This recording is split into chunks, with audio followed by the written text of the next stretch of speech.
Good evening and welcome everyone. This is the March 26, 2018 public hearing of the Finance and Warrant Commission.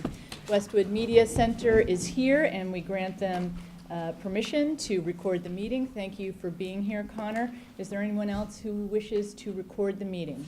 I see no affirmative responses. With that, if I could please ask everyone to rise for the Pledge of Allegiance. I pledge allegiance to the flag of the United States of America and to the republic for which it stands, one nation, under God, indivisible, with liberty and justice for all. Thank you, everyone. So this is our second public hearing. Just a couple of notes about procedure for tonight. We're happy to see so many people here this evening. We've already held a public hearing on most of the articles that are on the warrant, and what we are going to do tonight is we're going to focus on those articles that have not yet been presented. We may, at the end of the meeting, choose to raise some questions if members have questions on some of the articles that we've already had a hearing on.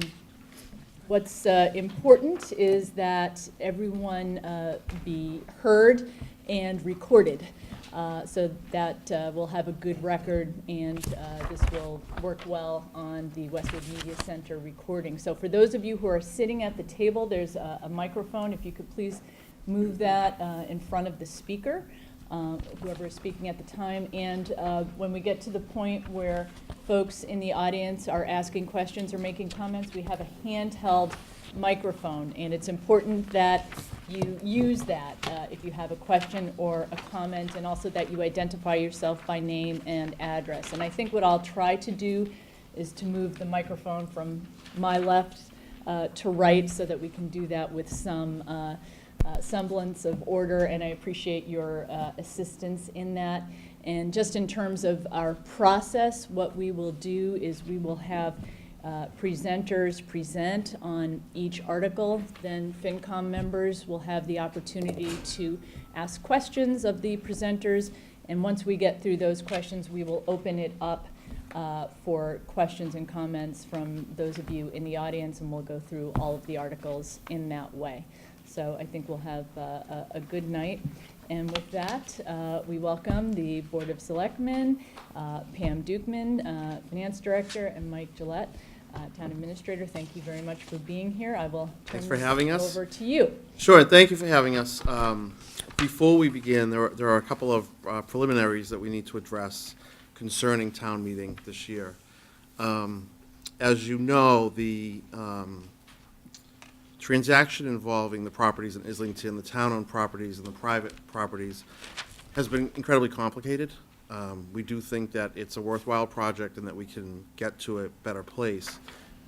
In working towards a land disposition agreement with the private developer, we felt it imperative to secure an appraisal. And so the board met on Friday morning. At this time, we don't have the results of the appraisal, and we expect that we will have the results of the appraisal in early April. The board voted to postpone town meeting and to a date to be determined. We expect it would be early June, in the first week of June. And so to you, Madam Chair, and through you to the members of the Finance Commission, we would ask that a meeting be scheduled for some time in late April, so that we can present to you a land disposition agreement that has better data, and to hold off on your report to the community, to the members of the community, or to town meeting until that time that you hold a hearing. So obviously not the ideal outcome, but I think we all know that with any complicated transaction like this, it's just important that we sequence it correctly and get as much data as we can. So that's the position that we find ourselves in. We do, again, think that ultimately the redevelopment proposal is a very worthwhile proposal. It's beneficial to the town in the long term. It's not something that we want to let fall apart. And so a delay of a month in town meeting and an ask of a second meeting from the Finance Commission we think has value. And so we would ask the consideration of the Finance Commission for that additional meeting. Thank you, Chairman Hickey. As you know, we've expressed concerns about not having all of the information or perhaps not having enough time to consider it. So I can't speak for everyone, but for myself, I think having more information is better for us and having more time to deliberate. So we will certainly have a third public hearing, a date to be determined. I understand we're working with dates. For those in the audience, there are deadlines that govern when we can meet, when the book goes out to folks. It has to go out with enough time before town meeting, so all of these things will have to be taken into account with respect to the town meeting. So we will be working on that with Jane in the next few days to get those dates scheduled, and they will, of course, be posted. So thank you for that. Any questions or comments from members on that piece? No? Okay, well, I think we can then move forward with Okay. your articles. So Ms. Dukeman is prepared to address, I believe it's just Articles A and B that need to be addressed. Yes, we had done all the budget articles at previous public hearing with the Finance Commission. So tonight, we just have the two articles, the budget supplements for the current year, FY18, the year that ends June 30th. So these are just the articles that will kind of clear up the current year budget. And since they deal, as typically happens with snow and ice, I just wanted to look at that for a minute. The first slide looks at our snow and ice spending. So this slide shows the annual spending each year for a number of years for the town for snow and ice. And you can see clearly that it fluctuates wildly every year. Doesn't seem possible right now, but to remember that we do have mild winters sometimes, so those are the years that the bars are not so high. But we certainly have bad years, and this year has turned out to be a very bad year for snow and ice. So even though it fluctuates, we know that our average spending every year is about $450,000. But you can see the years that peak above that line across the chart is the average. We have many years that kind of go way beyond that. And in recent years, we've pretty much gone beyond that 450 consistently. In recent years, we've been anywhere from 590,000 to 800,000. We're currently projecting for FY18 to spend about 700,000. And hopefully the snow is done, so that will be our final number. Our budget is $300,000 for snow and ice. So even though we know we spend more than that, it's the one budget that the state lets us handle a little bit differently, in that we can overspend the original budget and then come in and supplement it. And I'll just mention with that budget of $300,000, for many years the town budget was about $150,000. When University Station first came on, we took some of that additional revenue to increase the budget up to $250,000. The selectmen a couple of years ago said, we really need to be reaching this average $450. That at least should be our minimum budget. I think in FY17, I think a couple of years ago, we were able to increase the budget to $300,000. We did mention at the last meeting that for the FY19 budget, we had one change in our proposed budget. We had a decrease in our fixed cost budget. Our health insurance rates came in better than expected, and the selectmen did propose to take that savings and increase the FY19 snow and ice budget to $450,000. So for next year, we would be in a little bit better position where our budget, more appropriately matches what we spend each year. So we're working in the current year, though, that we've spent about $700,000. Our budget is about $300,000. We have a couple of ways that we can supplement the snow and ice each year. We can transfer in Article 1 from the FinCom reserve account. The Finance Commission has a $400,000 reserve account that's really set up by state law for emergency and unforeseen events.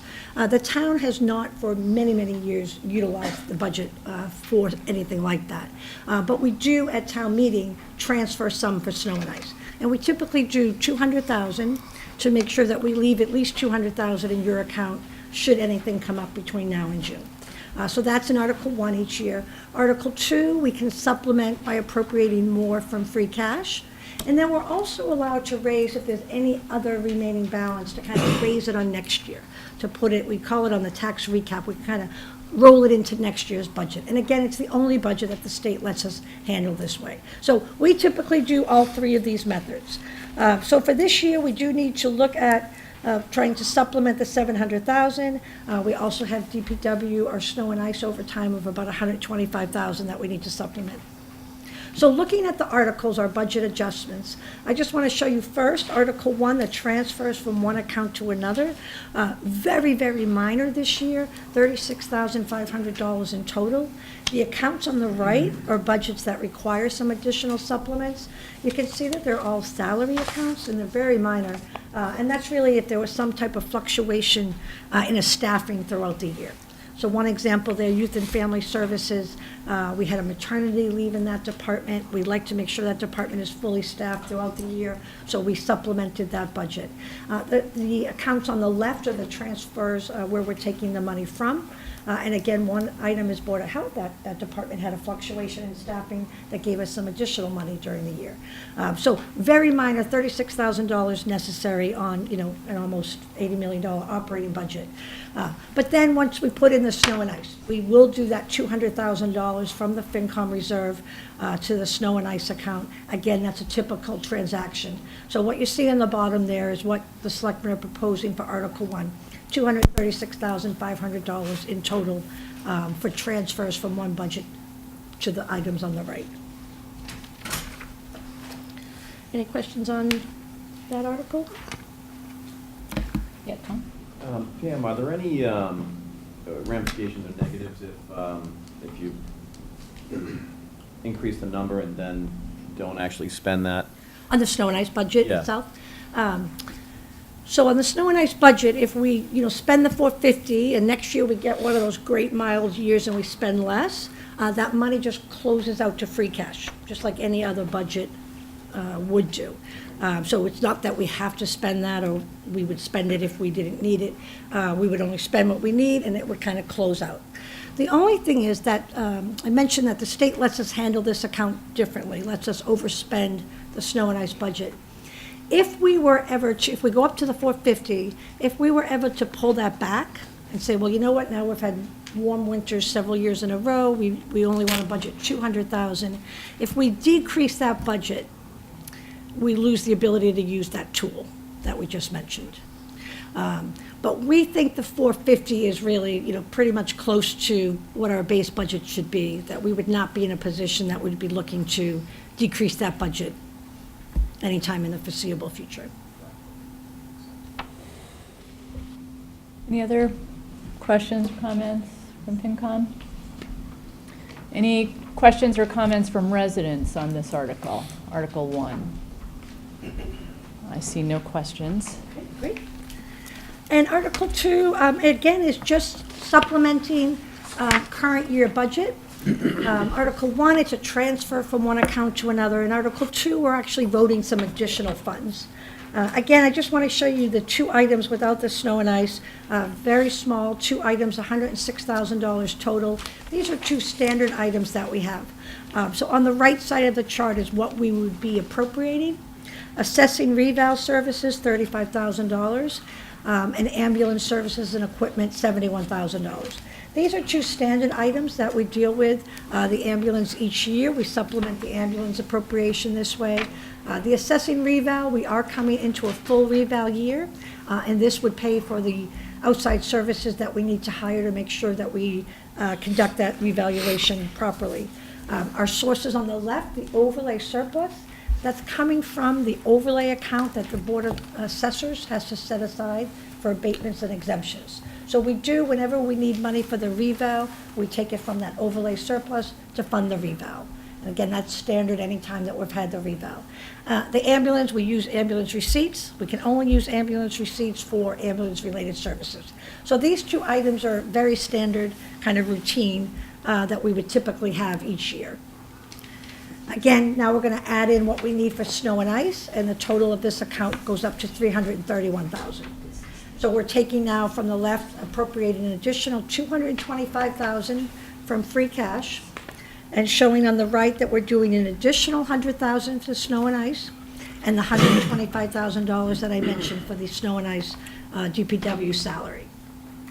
So in total, it looks a bit higher, 331,000, but again, it's really those two standard items we have each year, and then the snow and ice adjustment. Questions from FinCom? Any questions or comments from residents on Article 2? I see no questions. Great. Thank you very much.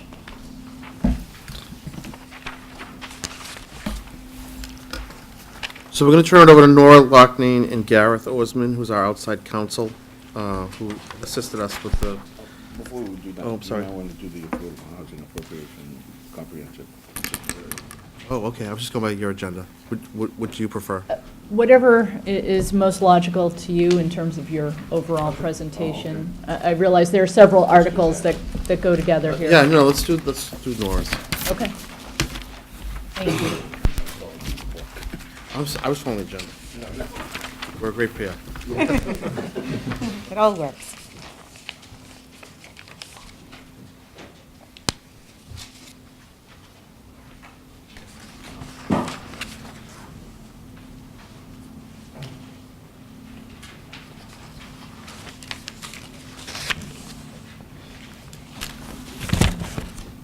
All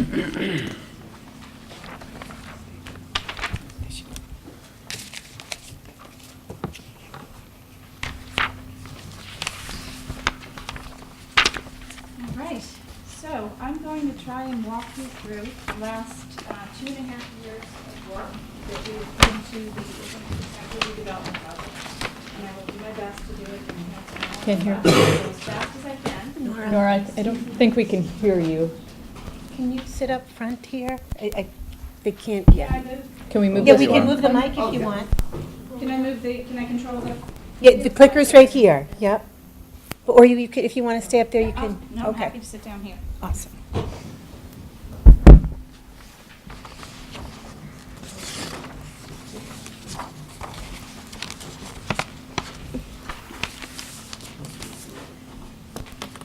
All right, so I will try to walk you through the last 2.5 years of investigation into the possibility of redeveloping Islington Center, and talk to you specifically about the 4 articles that are before you tonight.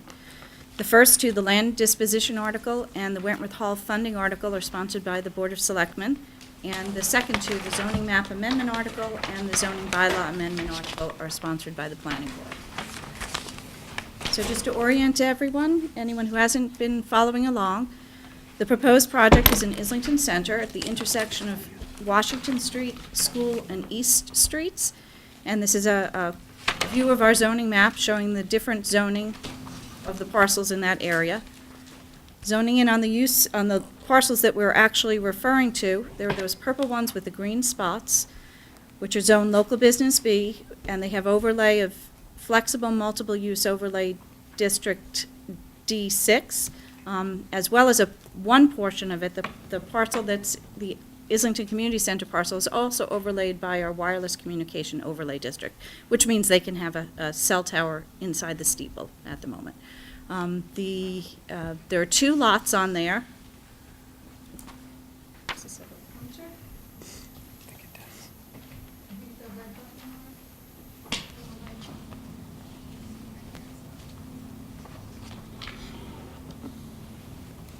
All right, this lot right here is a residentially zoned lot, as is this lot right here. This is the School Street, 9 School Street, which is the Taylor Shop lot, and that is the Cohen parcel, 2 residentially zoned parcels. This is just to show you the buildings that are currently there. The town-owned ICC building is down here in the corner. The next one is the town-owned Islington Branch Library building, which we refer to as Wentworth Hall. Then we have up here the Petruzziello property for the current CVS and Crown Cleaners building. Moving across the street, we have the Municipal parking lot, which is this parcel right here. This is the Cohen residential property, which Petruzziello Properties has a purchase and sale agreement for and would include within the project. This is the Cafe Diver parcel, and right next to it, the former tailor shop parcel at 9 School Street. And this lot, I'll point out, has this large area in the back. The School Street lot and the Cohen lot are both residentially zoned. The rest of it is all in the local business B district, overlaid by the FMUOD6 overlay district. To show you what's there now, we have the municipal parking lot taking up about 2/3 of the town-owned parcel here, has 32 parking spaces today. There's a residential structure on the Cohen property. Cafe Diva building has a commercial structure on it, which is part vacant and part has the Matt the Barber, Islington Barber Shop in it. And then up here is the Islington Westwood Taylor's property that has been vacant for, I think, just about 2 years now. And also on that property currently is the Blue Heart Tavern. It's being stored there temporarily. So that's the existing conditions. And this is the existing conditions on the east side of the street. This project is divided into two pieces. First, the west side of the street, which we'll refer to as the School Street side, and then the east side of Washington Street, which we'll refer to the East Street side. So on these parcels, we have the ICC building in the corner here, corner of East Street and Washington Street. Then next to that is Wentworth Hall, where we have the Islington Branch Library, and next to that is the privately owned CVS and Crown Cleaners building. So just to describe to you what the proposal includes, on the School Street side, the proposal is to replace the Cafe Diva and the Westwood Tailor Shop buildings with a new CVS retail pharmacy building. It's also to relocate and renovate Wentworth Hall and to construct a community center addition with offices for youth and family services and a lower level hall. The plan also calls for 79 off-street parking spaces on that side of the street, 45 spaces for the CVS building, and 34 spaces for municipal use. And finally, there would be 6 on-street parking spaces created on Washington Street where there are no spaces today. On the East Street side, the plan calls for replacing the Islington Community Center, which we'll refer to as the ICC, with a new 3-story mixed-use building. That building will have approximately 13,000 square feet of commercial space on the ground floor, 18 condominiums on the second and third level, and 36 underground parking spaces. The developer also proposes to renovate the current CVS and Crown Cleaners building right next door to Wentworth Hall now to create a 5,000 square foot lower level for the Mother's Morning Out MMO nursery school, and that would include a 40-foot by 37-foot outdoor playground. The proposal is also to construct 52 off-street parking spaces that are shared by those two buildings, and to have 12 on-street parking spaces along Washington Street. Some of those spaces exist, some would be added. So here's a diagram showing the School Street side of the property. Oops, excuse me. Here is the CVS building. In this diagram, the CVS is shown as just over 13,000 square feet with a 1,700 square foot storage area. And over here is the Wentworth Hall Community Building. The front portion of it is the existing Wentworth Hall Islington Branch Library, and there would be an addition added to the back that would have youth and family services on the ground level, and then there would be a lower level that would be beneath the entire structure that would be used for various community uses, all the uses that are currently seen in the current ICC. There's also a parcel that would be reserved up here, right along Washington Street, for the Blue Heart Tavern. Moving to the other side of the street, this would be the new mixed-use building with underground parking. And this would be the renovated commercial building, which would have commercial uses on the first floor and MMO on the lower level. Here's the MMO playground and associated parking for both buildings. I'd like to show you the elevations of the proposed CVS building. These elevations are drawn for the 13,000 square foot size building that has been proposed. There are other options, which I'll discuss as we go along. The top elevation is what the building would look like from Washington Street. and the lower one is what the building would look like from School Street. An attempt has been made to use residential-style construction on this building. Here are two more views. The top view is the west side elevation. That would be the elevation that faces homes on School Street. And here is the parking lot side elevation that would face the north end of Washington Street. Here are some elevations for the proposed mixed-use building across the street on the corner of Washington and School Street.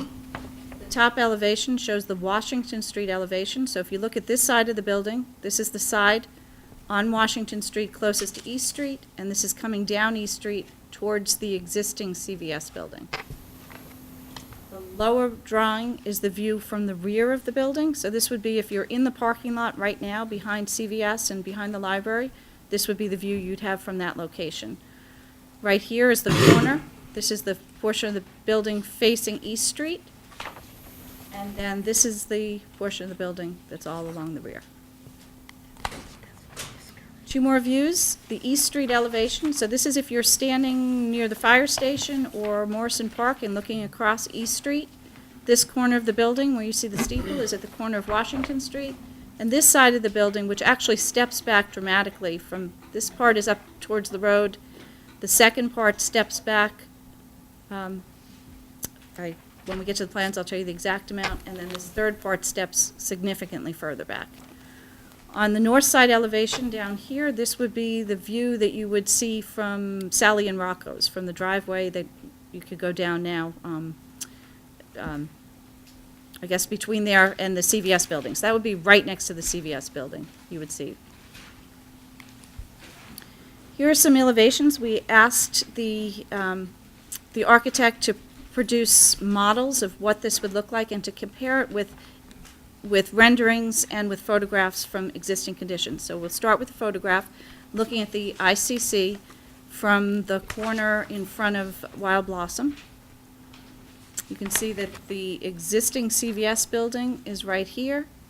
The existing library, Wentworth Hall building is here, and the ICC building is here. This is a rendering of what that view would look like post-development. This is the new mixed-use building, which extends down as far as the Wentworth Hall Islington Library does, and then behind it is the renovated building that's currently CVS and Crown Cleaners that would be a future commercial structure with MMO below. This is another view, an existing view, showing the totality of the ICC. So you can see the structure where the sanctuary is. This is a portion where there are Youth and Family Services offices now. This is a portion that has MMO classrooms in it, and there's a lower hall beneath that.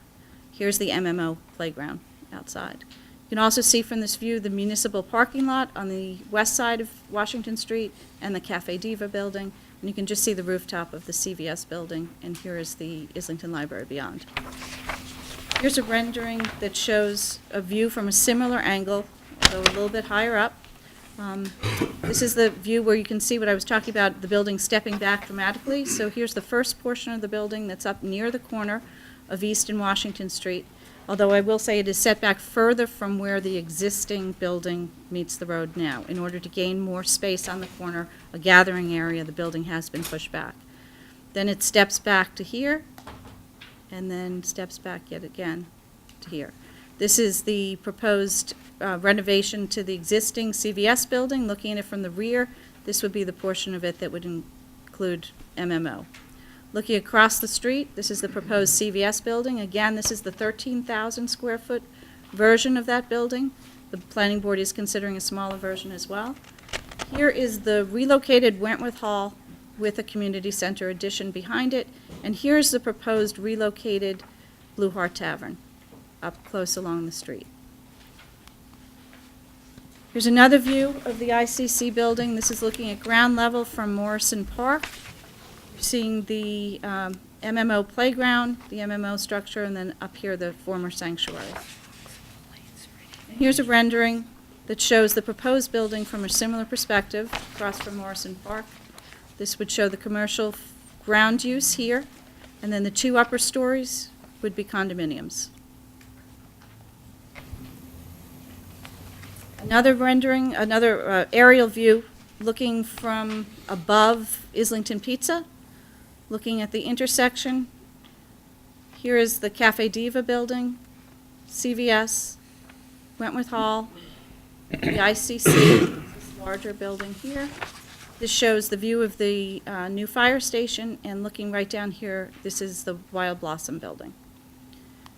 And here's a proposed rendering from a similar angle.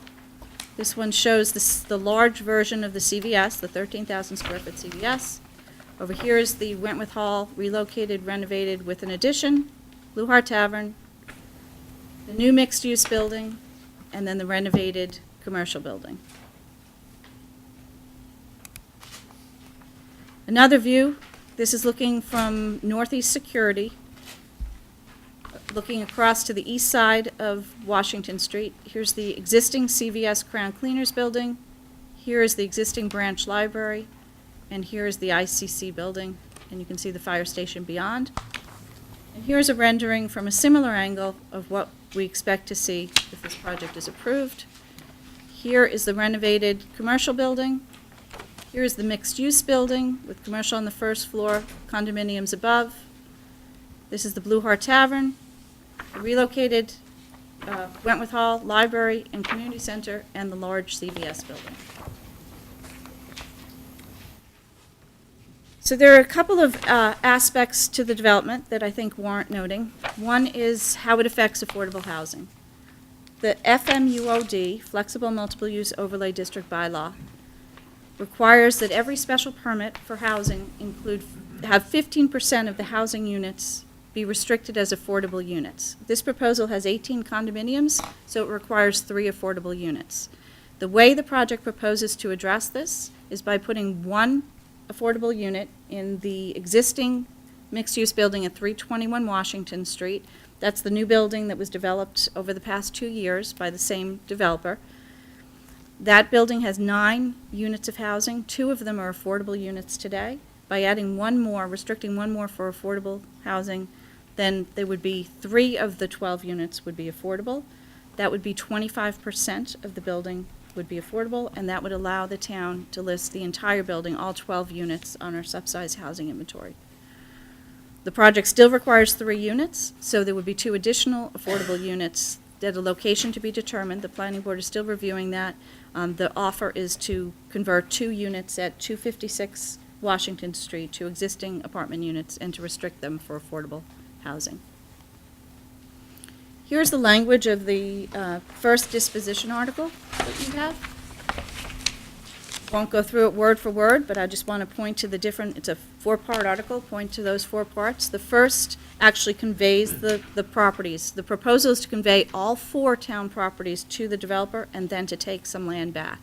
So Part A of this conveys lots 163, 188, 189, and a portion of 190. Those are the 4 parcels that were listed in the RFP. Part B allows us to accept land back from the developer, and the proposal is for 2 lots on the west side of Washington Street. The first lot of just over 28,000 square feet would be the parcel that would include the location for Wentworth Hall to be relocated. It would also include the municipal parking, 34 spaces. The second lot, just over 10,000 square feet, would be an open space parcel. It's currently a wooded area behind the Westwood Tailor Shop. And then there's a third parcel which we may receive or may not. It all will depend on whether the developer chooses to renovate Blue Heart Tavern. If they choose to renovate it, they'll receive the land that it goes on. If they choose not to renovate it, the town will receive that land and will be able to either renovate the building ourselves or give it to someone or sell it to someone who's interested in doing it. So that land will go with whoever chooses to renovate the property. Part C gives us the option of acquiring the land in different manners, including eminent domain, if necessary, to extinguish any easements on any of the parcels. And then Part D gives the selectmen the authority to enter into a land disposition agreement to allow each of these transactions to take place.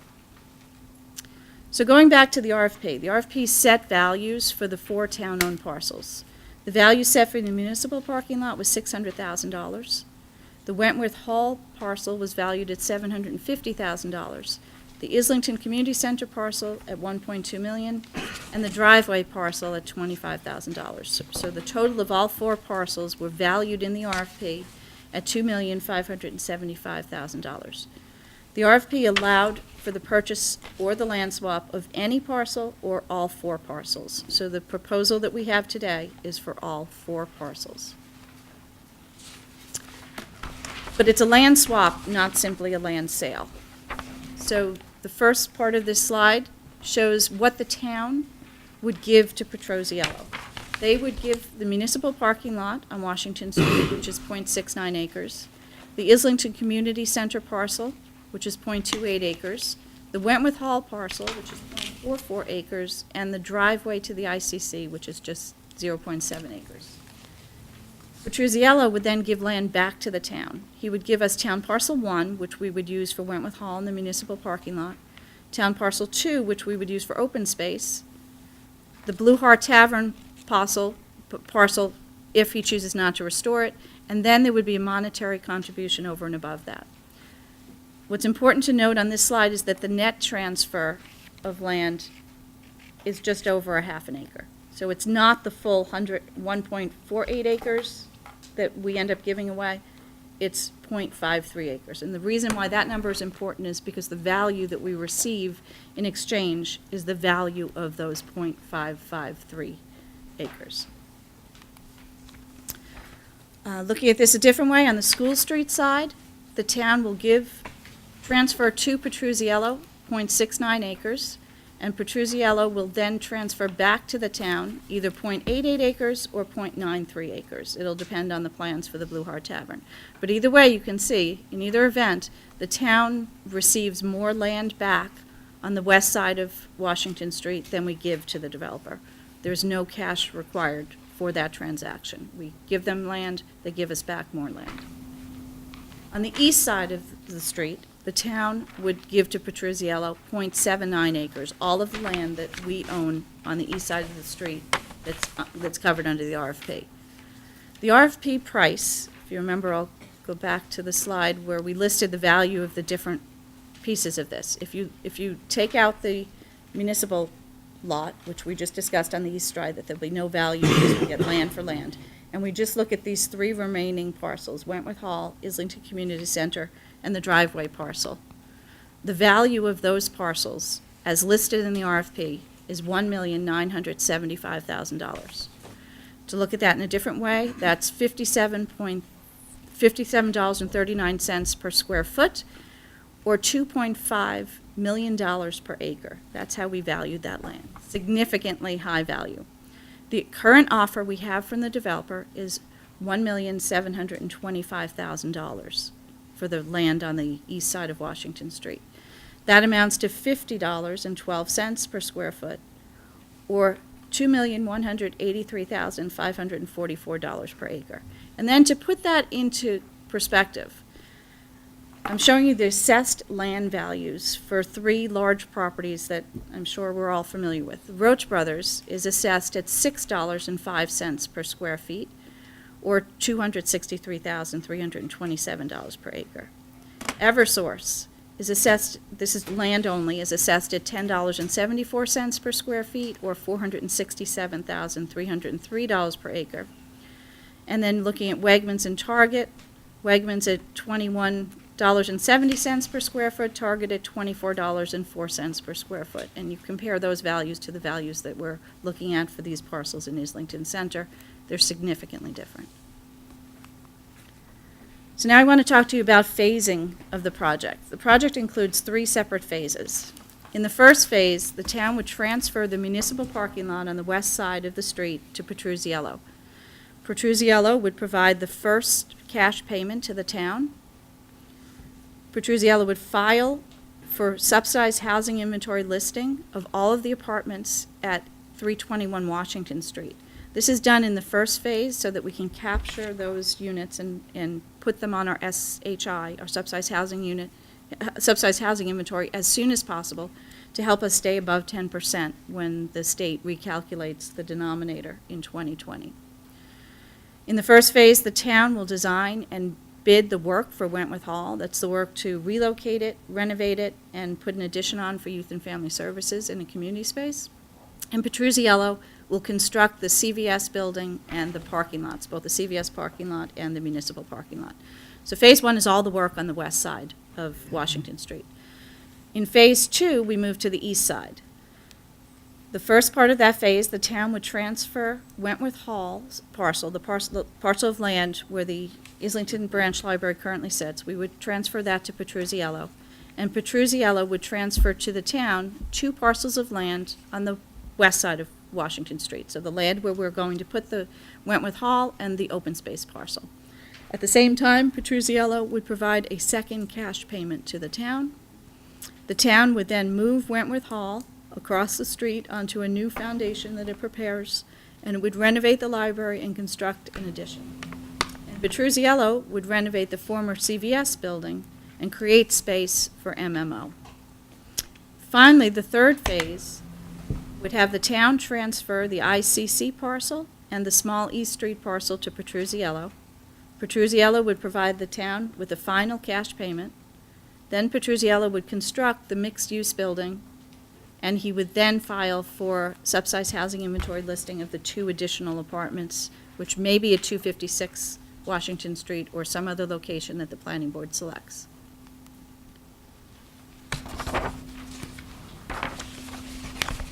The land disposition article addresses potential environmental concerns on any of these parcels. For those of you who are not aware of this, the municipal parking lot was previously a gas station. And the town knew when it purchased it that there had been a leaking fuel tank on that site. There was remediation work done, there was testing that was done, the fuel tank was removed, and the testing was officially closed out. The land disposition agreement requires that each party remediates any potential environmental concerns on the land that party receives. So for Petruzziello, they would be responsible for any remediation that's needed on the CVS site and on their mixed-use site. So the CVS side on the west side of Washington Street and the mixed-use site on the east side of Washington Street, where the ICC and the Islington Branch Library are today.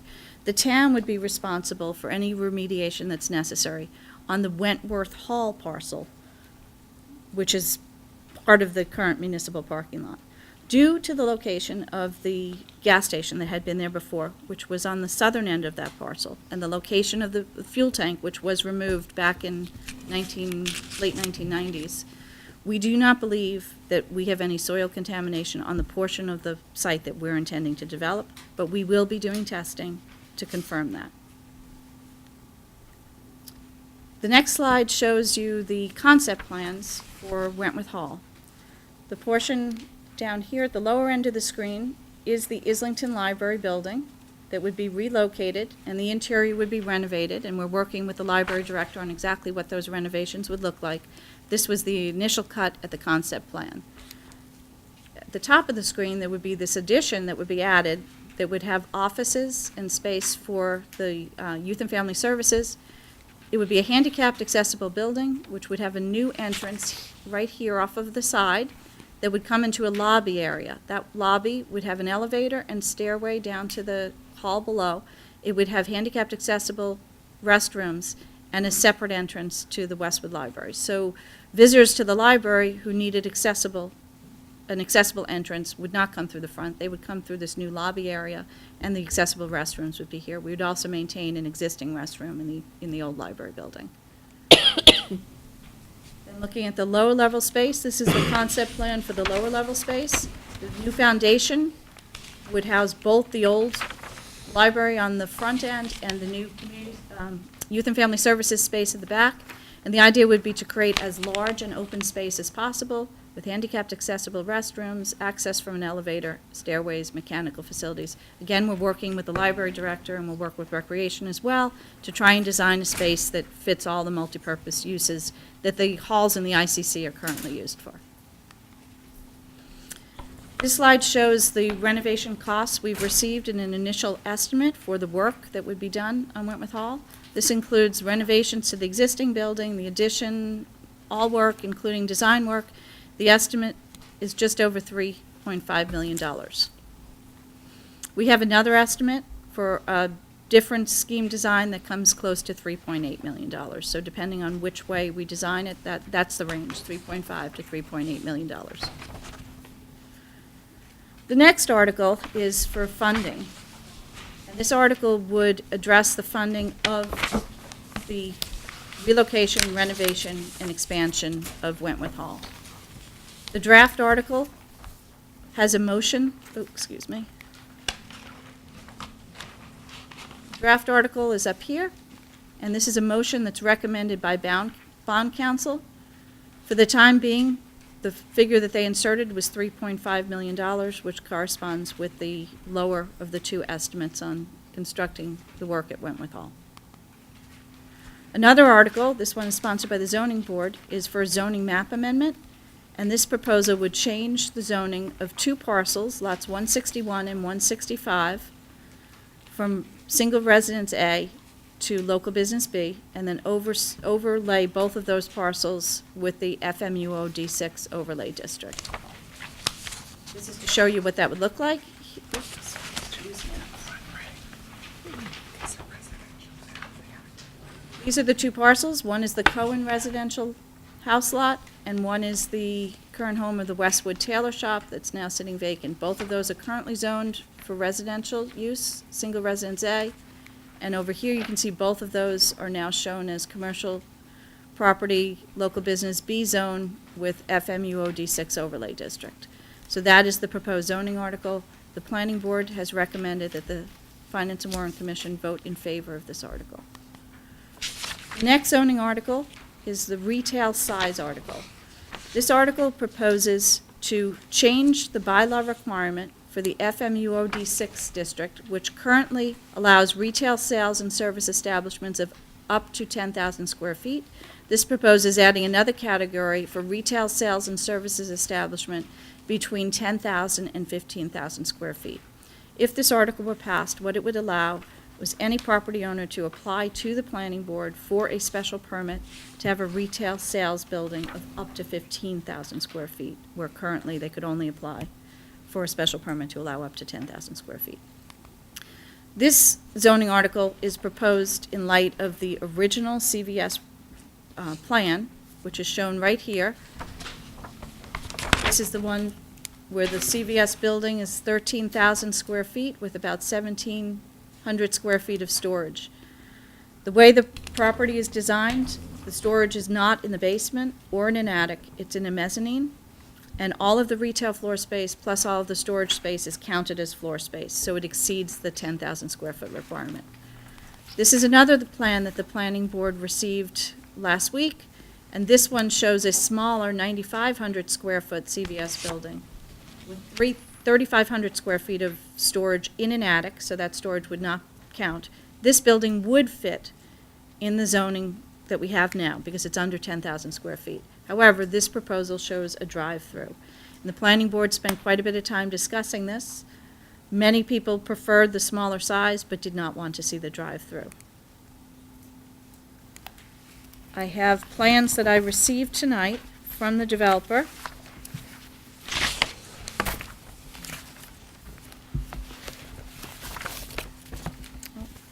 Abby, could you get those plans off the chair? Sorry. Abby is going to hand out. I don't have them. I don't have a slide to show you what they look like, so you're going to have to look at the paper copies. But what this proposal is another option for a 9,950 square foot CVS, so just under 10,000 square feet with storage in the attic and with no drive-through.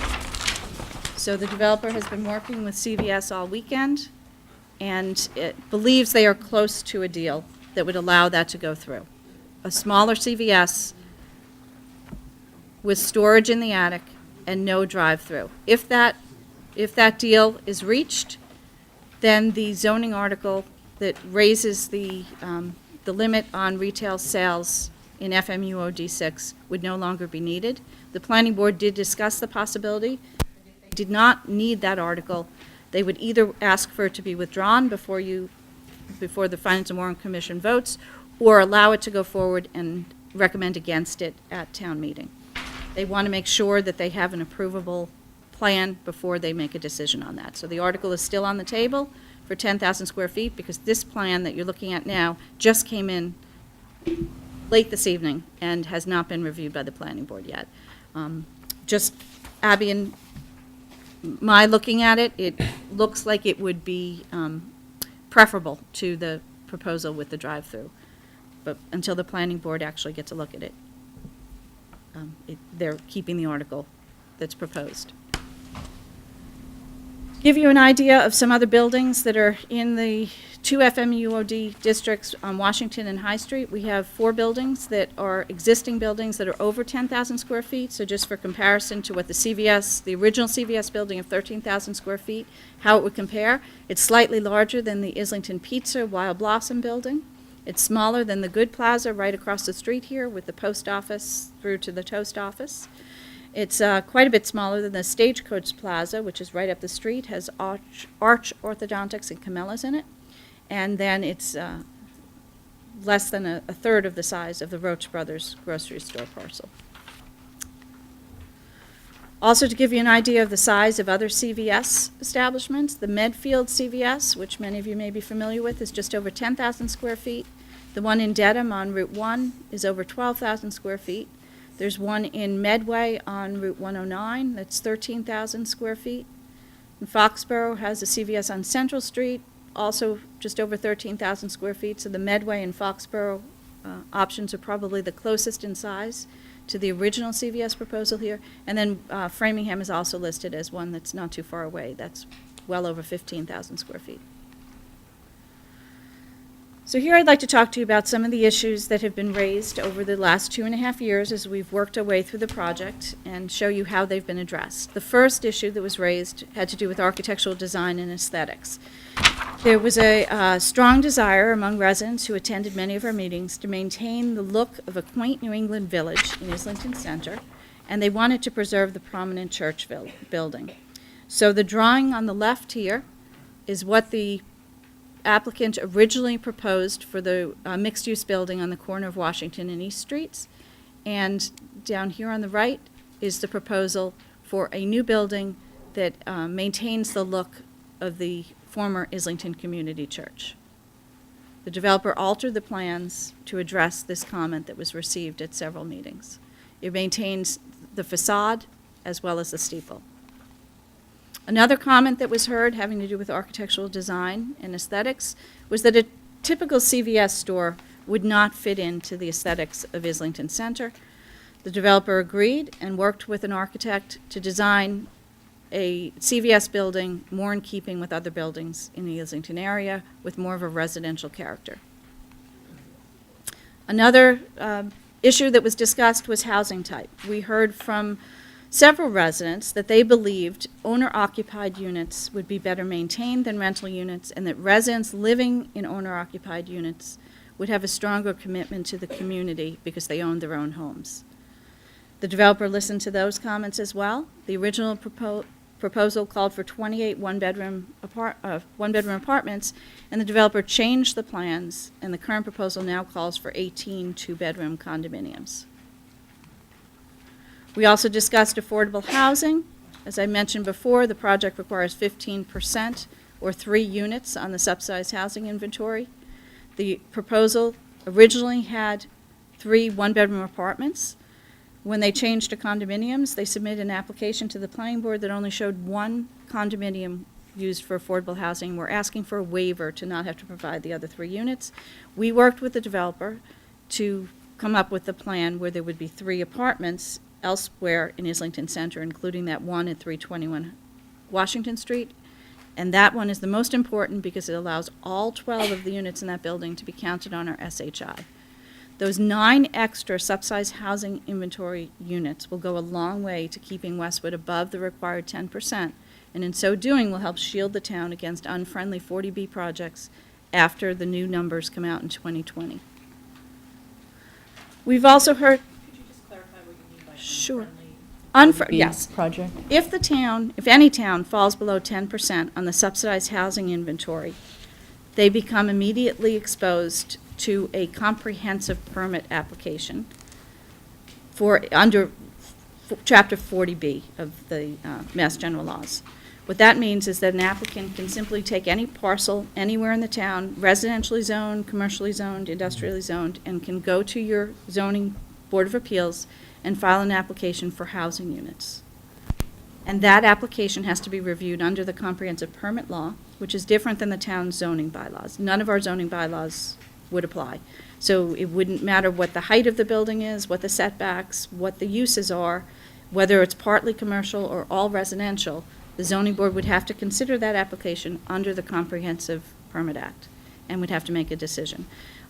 It's very difficult to deny those projects when they're proposed. The town would work with any developer that comes in to try and shape the proposal. If we are subject to an unfriendly 40B, we would be as friendly as possible with that developer to try and get it to a point of being the most beneficial project that we could actually have, but we would not have leverage. If we were below 10%, we would have no choice but for a project of some sort to go through there.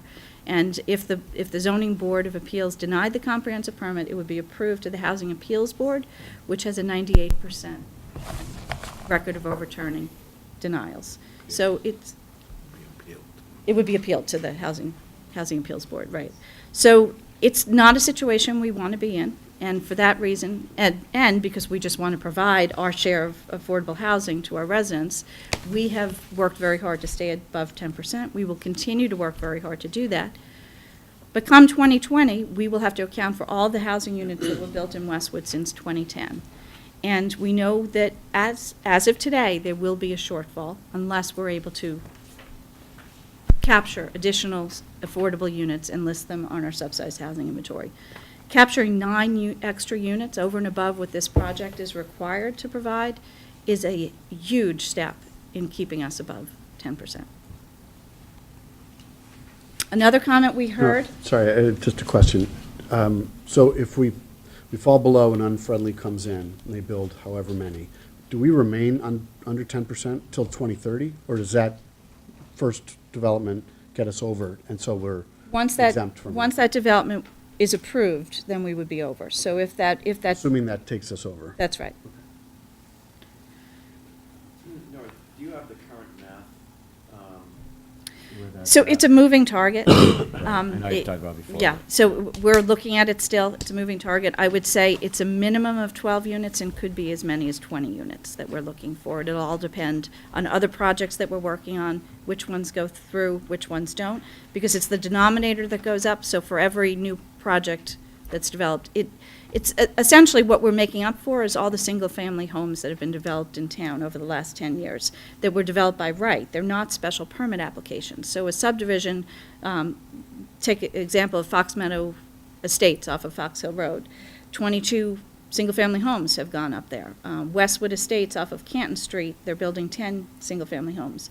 Westview Estates off of Winter Street built 12 homes. And then over and above that, there are single lots scattered throughout town where lots have been cut in two, an additional houses have been added.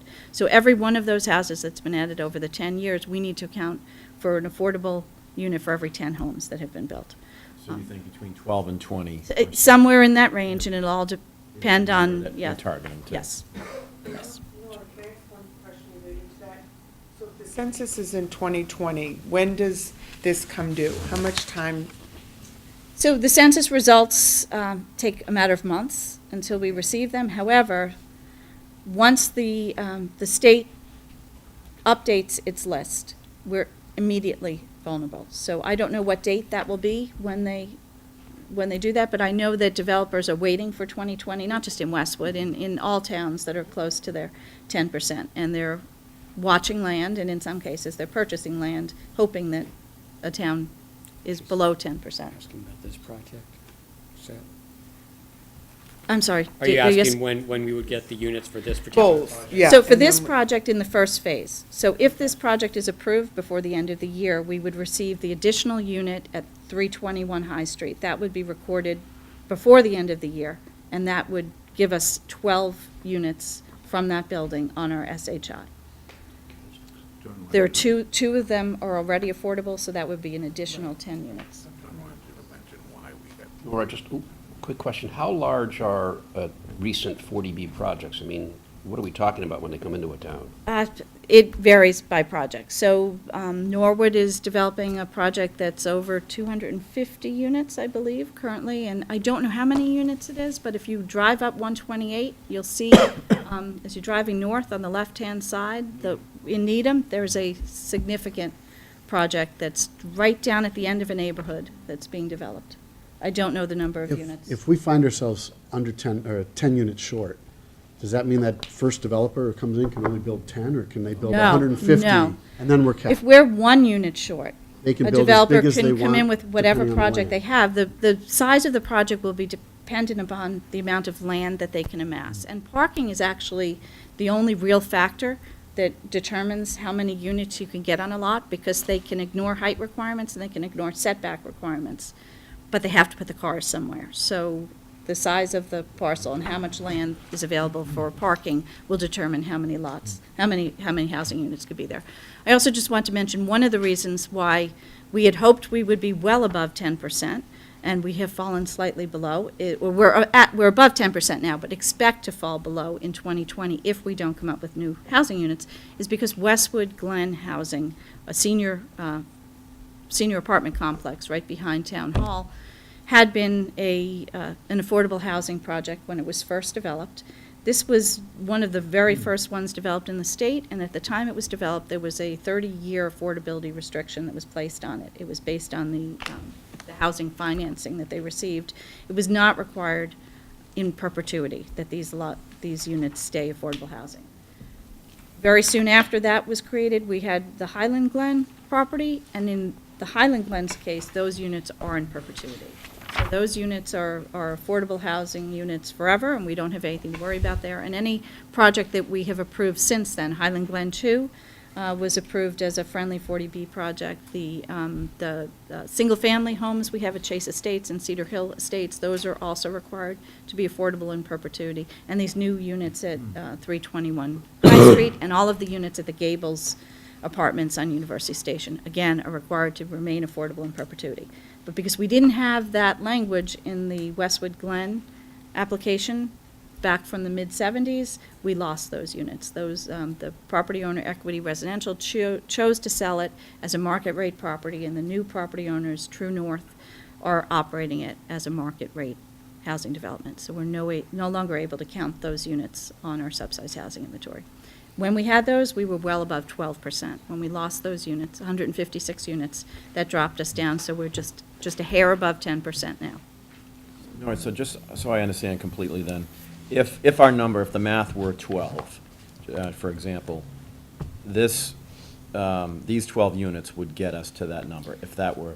So this would add 10 new Net. units Net. net, because there are Okay. 2 that are already All right. accounted for. But in addition to that, later on, you'll hear about another article that sets aside funds for affordable housing, and there are other proposals for how we'll create the additional units that we're short. Okay, but we'll get back to that. So then another concern that was raised at the many meetings over the last 2.5 years involved project timing. We have heard again and again, since late 2015, early 2016, we've heard that residents feel this project is being rushed. So what I have up here is just a timeline to explain how we have looked at this project along the lines. September 2015, the Islington Center Task Force was appointed by the Selectmen. In May of 2016, the task force developed an RFP and put that out. In September 2016, Petruzziello Properties submitted, June, I don't have it up here, in June of 2016, Petruzziello Properties submitted a proposal. In September of 2016, the task force began an intensive 7-month in-depth review of that proposal. And for those of you who were following along, we went from the initial proposal to 6 separate options of different schematic designs that eventually led to the project that's in front of you today. In April of 2017, the task force recommended option 6 to the Selectmen. In September of 2017, the Selectmen signed a memorandum of understanding with the developer to allow the project to be moved forward to the planning board stage. In December 2017, Petruzziello Properties filed the flexible multiple use overlay district application with the planning board. In January 2018, the Planning Board held its first hearing on the FMUOD application, and they've continued with hearings in February and March, and are expected to continue with hearings in April. April 4th will be the next hearing, and that will be actually a concurrent hearings of the Planning Board and the Conservation Commission, so both boards can bounce ideas off each other and discuss the aspects of the plans that they feel they would like to see go forward, or aspects that need to be changed. By having both boards meet together and discuss it, we think we'll have great success in coming out with a solution to any problems that remain. We expect the Planning Board then to be in a position to vote on the application on April 10th. And then in June, at a date to be determined, we expect to bring this proposal to town meeting so the residents can determine whether or not they are in favor of having the 4 town-owned parcels transferred to the developer to allow the project to go forward. Another concern that was raised had to do with the CVS drive-through. So you now have a proposal that's before you, in addition to the 2 proposals that are shown on the screen. The one on the left shows the large CVS. The one on the right shows the smaller CVS with a drive-through. And then the proposal that you have on the table in front of you shows the smaller CVS without a drive-through. So the Planning Board would look at all 3 of those options when it meets on the 4th. If a drive-through lane is included in the final plans, the Planning Board will require traffic and pedestrian safety, circulation patterns that promote safety. They'll use appropriate traffic control and make sure there's clear visibility. Another issue was concern for additional truck traffic through the School Street neighborhood. The Planning Board has already indicated that it will have as a condition of this proposal a no right turn restriction for trucks leaving the CVS facility. So trucks can go left on School Street to get onto Washington Street. They will not be able to turn right and go through the School Street neighborhood. Another issue had to do with Mother's Morning Out. We heard from residents from the very early stages of this project that they believe MMO provides an important service to the community, has been doing it for over 40 years, and that they would be unable to continue providing that service if they had to pay market rate rental. They enjoy a reduced rental by renting space from the town in the Islington Community Center building. Petruzziello has now offered MMO a newly built space to suit 5,000 square feet in the lower level of the current CVS Crown Cleaners building to house their new preschool, a new 40-foot by 37-foot fenced playground in the back of that building that's away from a busy intersection. Right now, the playground is almost on East Street, very close to the road.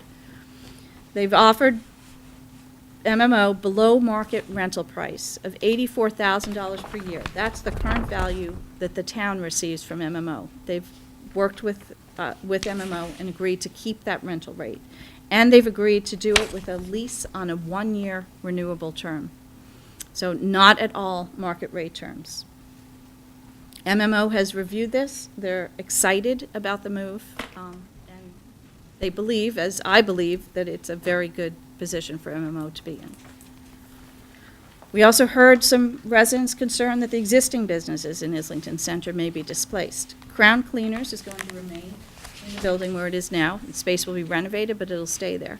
Matt the Barber will move to new space at 256 Washington Street. That's the former ski stop building. And Crown Cleaners Taylor will actually move out of the Crown Cleaners space to free up more space in Crown Cleaners, and will take a separate space next to Matt the Barber in the 256 Washington Street, the former ski stop building. So those 3 tenants that are affected by this are all going to remain in the development. We also heard people say that they want to see more open space in Islington Center.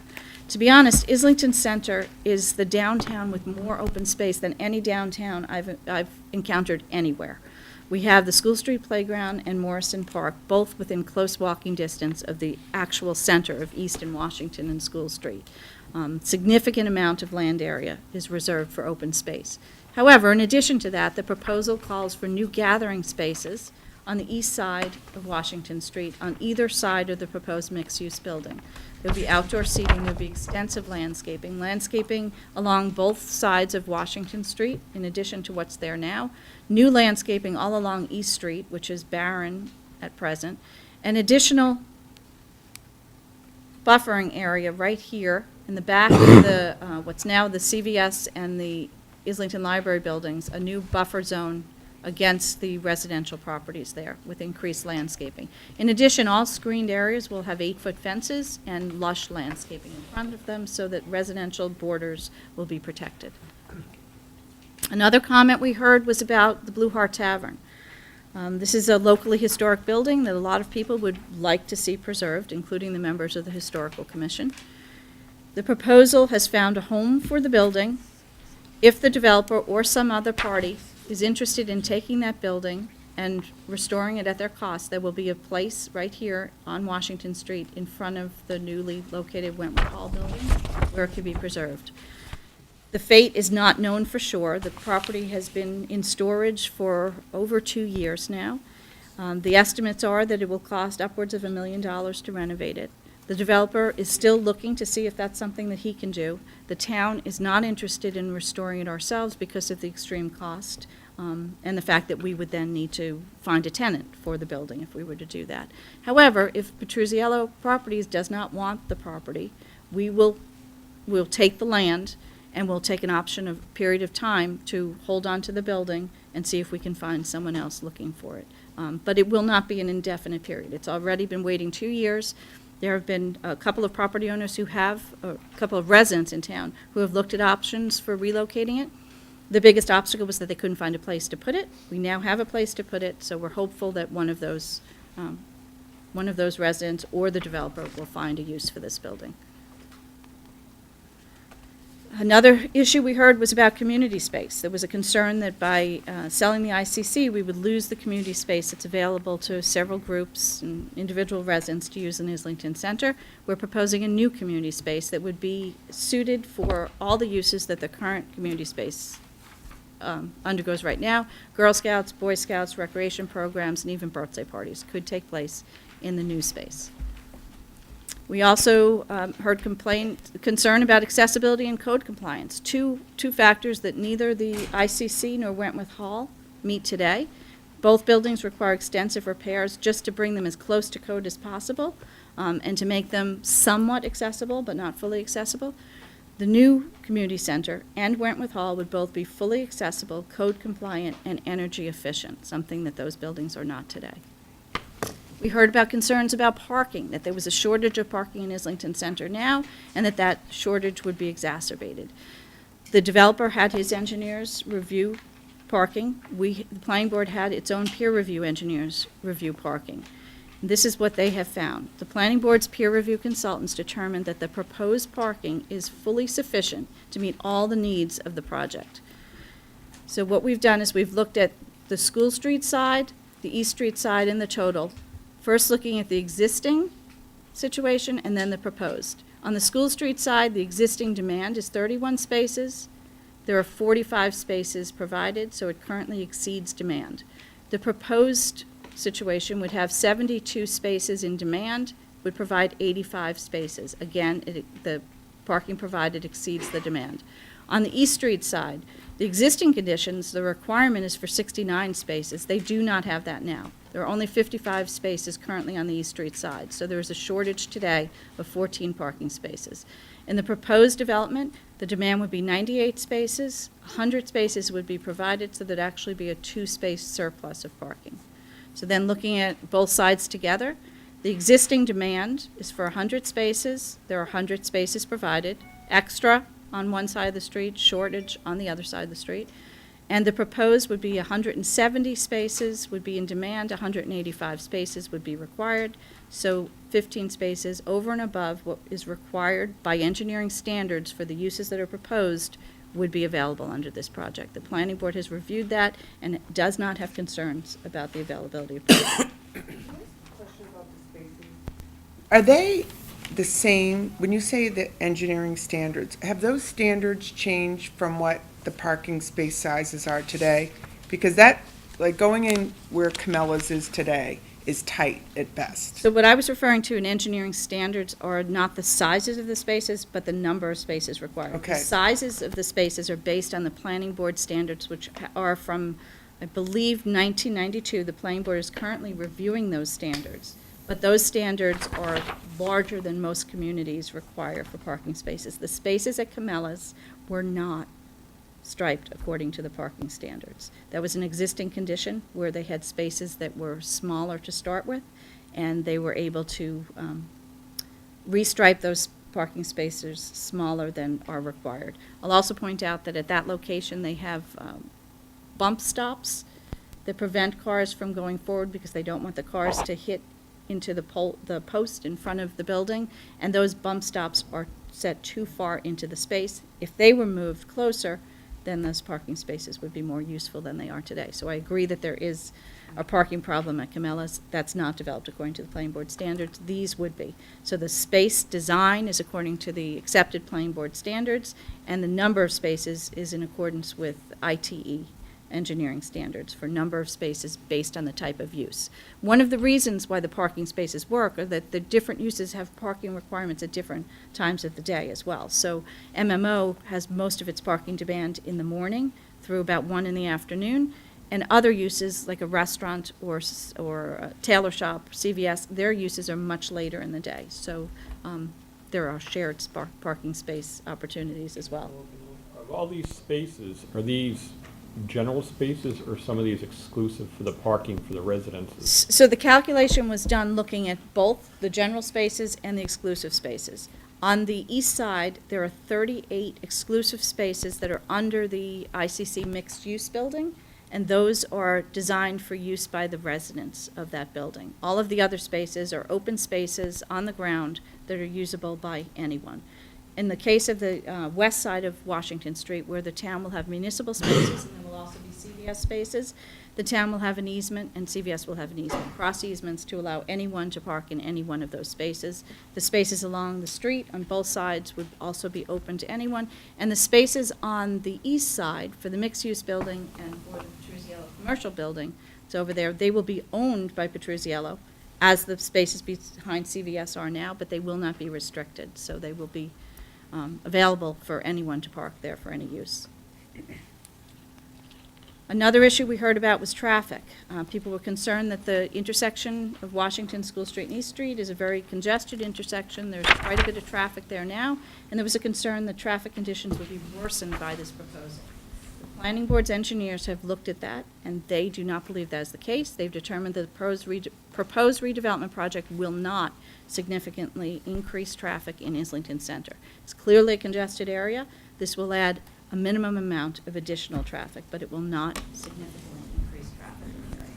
The Planning Board nonetheless will require that a traffic signal improvement take place at the Washington Street, East Street, School Street intersection. They're specifically interested in adding a left-hand turn signal so that you're able to turn left onto East Street from southbound Washington Street. They looked at many different options, which I won't get into here. If anyone's interested in that, follow along in the planning board meetings where they talk about the engineering of the different options. And there's some they rolled out, and there's some they're still looking at. Can you just comment, though, how it relates to the point earlier of the trucks leaving CVS? Because it looks like on slide 50, the trucks will come out of the back of CVS, left onto School Street. Then where are they going? And why can't they go out Washington Street? They could go either way, but for a larger truck, it would be difficult for the truck to turn around and come out another way. So the best way for a larger truck to leave would be via School So Street. what's larger, like 18-wheelers? Is that? It could be an 18-wheeler, it could be a large box truck as well. It would be easier for them to leave on School Street, and so that's the way the truck traffic is shown. Same for the trash truck that's emptying the dumpsters, would be expected to leave via School Street, heading up to Washington Street, and then go north or south on Washington Street, depending on where they're headed. You're saying that those lights would change? Because right now, you can barely get 3 sedans through that light because the right-of-way is the other way. So you're expecting an 18-wheeler to peel out of CVS and clear that? Yes, so the signal would have to be timed to allow that to happen. While we're on that point, I think there was some information about the number of deliveries by truck that would be expected at the CVS. Do you have that? I'd have to refer to Abby. Do you remember? I believe it was once a week for a large delivery truck and twice a week around holiday season. That's consistent. Right. So it's, if you look at the CVS that's there now, the deliveries would be on a very similar schedule. Thank you. Another comment we heard about was the financial impact. And there was a concern about the value of town land, a concern that we were underselling the land, and we were offering it for less than its market value. So we took a look at the net fiscal benefits of the project, and one of the factors we looked at was the property value before versus the property value after. Remember, we're starting with 1.48 acres, and we're ending up with about 0.93 acres. So we'll have less land, however, we will not have less value. The reason for that, the before value, which our assessor's records show as just under $2.5 million for all 4 parcels currently, there's a liability associated with that land, our capital needs for both the ICC and Wentworth Hall. So we own the land, but we have a need to put a lot of money into the structures that are there to maintain their usability. If we deduct the needs from the value of those parcels we own, we come up with a before value of $587,118. If we look at the after value, and all we look at is the value of the new structure, and we don't even look at the land. So we assume that if this project goes through, we're moving Wentworth Hall, renovating it, expanding it, the value of that structure alone will be $3.5 million, significantly higher than the value of the land alone today. We also looked at financial impact from a perspective of annual tax receipts. Currently, the taxes received on commercial property in Islington Center that are owned by Petruzziello Properties are $68,730 a year. If this project is approved, the taxes are expected to be, on an annual basis, $464,526 for the Petruzziello Properties. Deducting from that proposed service costs, looking at fire costs, looking at police costs, and looking at school costs for the potential 3 children that would be in the 18 condominiums, we deduct $53,420 for those services, and the tax value was $517,946 is the actual tax we'd receive. By the time we deduct services, then the after tax that we're looking at is $464,526. I just wonder, what does this do to improve our, kind of split tax rate issue that we have? So it does keep it moving in the right direction, but I have to tell you, the split tax rate problem is a very big problem. So before University Station, we were hovering around 12% on our split tax, and we've discussed before at previous meetings, we're trying to work our way up to 20%, where we were back in 1990 or so, and we've fallen ever since. Well, since University Station came online, we went up to 15%. We actually went just a little bit higher than that, and now we're starting to slip down just a little bit. This would help us get back up. However, that last 5% to get from 15% to 20% is an incredible number. It would take another development the size of University Station, of just the commercial development at University Station, to get us to 20%. So this little development, it moves the needle in the right direction, but not significantly. Another recent development that's moved the needle in the right direction is the prime dealerships. So that redevelopment actually has helped us go a little bit higher as well. Does this revenue take into consideration the loss of revenue from the ICC? So that's not captured under revenue. That would be captured, there's a document that you have on your table that looks at the full characterization of the uses we have today, and that takes into account revenue, and that also takes into account the liabilities. So the revenue and the liabilities would fall in the same category. What this value is looking at is simply taxes before, taxes after, and we've added in service costs after.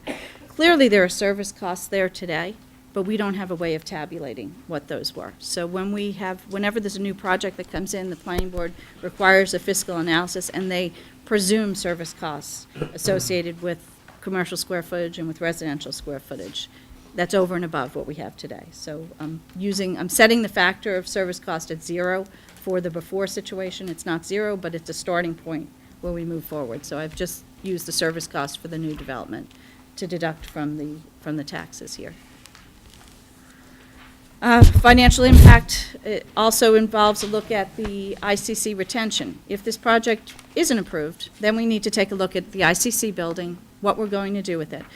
The estimated cost for repairs, just immediate repairs that allow continued use of the ICC in its current configuration, without an elevator, not handicapped accessible or code compliant, would cost us just over $1.7 million. If we wanted to make further improvements to actually make the building more usable, we probably wouldn't make much progress in making it energy efficient, but we could make it more accessible by adding an elevator. We could put air conditioning in. We could reconfigure the youth and family services space so it could actually work for what that organization tries to do, and that would cost us about $4.9 million. So those are hard decisions that we'll need to take a look at if we're not going forward with this proposal. Similarly, we have to look at the library retention. In order to retain and continue to use Wentworth Hall as the Islington branch library, we'll need an influx of capital for repairs in that building, and the cost for that is estimated $258,042. Question. Yes. What would the net to the taxes be with the smaller CVS? Did you work that out? So I haven't worked that out, but I don't think it would be significantly smaller because it will depend on the lease arrangement with Petruzziello Properties. So I know when I spoke to Giorgio just before this meeting, his goal is to keep his lease amount as close for the smaller store as it was for the larger one. However, if CVS is not willing to pay $500 some odd for the smaller space, and his value goes down, the value of the lease, that will come into play in the taxes.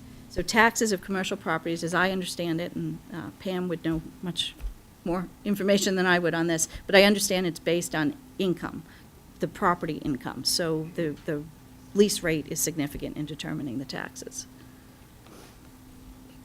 Lease rate is the basis for. Is the basis for the property tax, for commercial property tax. So as long as they're able to keep the same lease rate, there would be no difference in the taxes.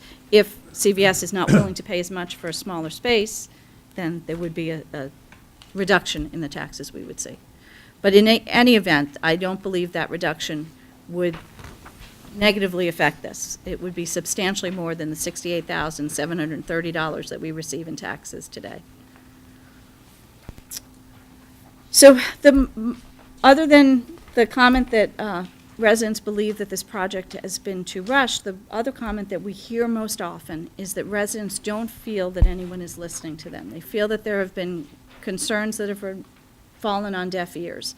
And I think from going through all the aspects of the project that has changed over time, it's evident that that's not the case. That comments have been heard, they've been listened to, they've been considered. We've heard both praise and criticism for the prior project in Islington Center and for this one. And working with the developer, we have done as all we can to address each of those concerns one after another. And I believe the project that has evolved over these 2.5 years, based on that significant resident comment, is a much better project, and I think it is a very beneficial project for the town. That said, if this project is not acceptable and residents don't choose to support this, the property is privately owned, commercially zoned, and will be developed. It has a value, it was purchased for a value, and it will be developed for some use. There are different options on how it will be developed. Some of them are by right commercial uses. Others are special permit uses under flexible multiple use overlay district that could be reviewed by the planning board. I've given you one of the handout sheets that explain all the different options of what could happen. And some of the development options are under 40B. They wouldn't happen now, but they could happen after 2020 if we don't stay above 10%. So I've looked at commercial options for redevelopment, first looking at 266 to 278 Washington Street. That's the current CVS Crown Cleaner building. And depending on how that's developed, it could be a new commercial structure, a significant structure of up to 22,500 square feet. So more than, about twice the size of what we're talking about for a CVS building today. It could also house a residential development, purely residential, if developed under 43, that could have as many as 40 apartments. And the way I analyze that, it could bring up to 11 children, compared to the proposal today of 18 condominiums, which is proposed to take up to 3 children. For 291 to 295 Washington Street and 9 School Street, the 2 parcels on the west side of Washington Street, the Cafe Diva building and the 9 School Street building, looked at how that could be developed, and the 2 largest possibilities were commercial redevelopment of 9,300 square feet, so pretty comparable to what we're looking at today for CVS, or residential development of depending on how it's laid out, between 20 and 28 apartments with between 4 and 8 students.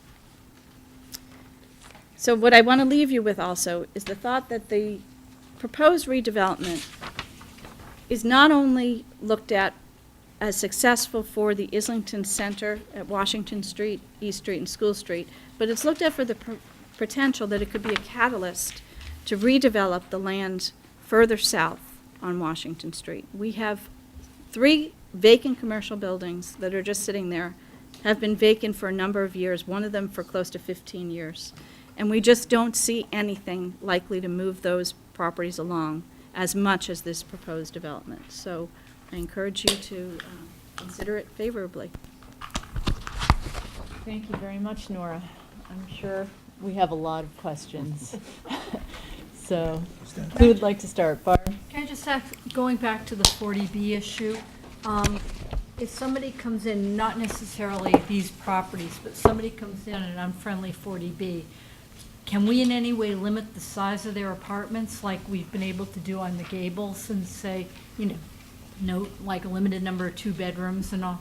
We could not. We could certainly ask them to limit them, but the fact is that Department of Housing and Community Development, which approves those projects, is looking for more 3-bedroom apartments. That's the community they're trying to serve, families with children who need more space. If we don't have the leverage to deny a project, then I would expect that the project that comes in under 43 would have a certain number of 3-bedroom apartments and a significant number of 2, very few 1-bedroom, if any.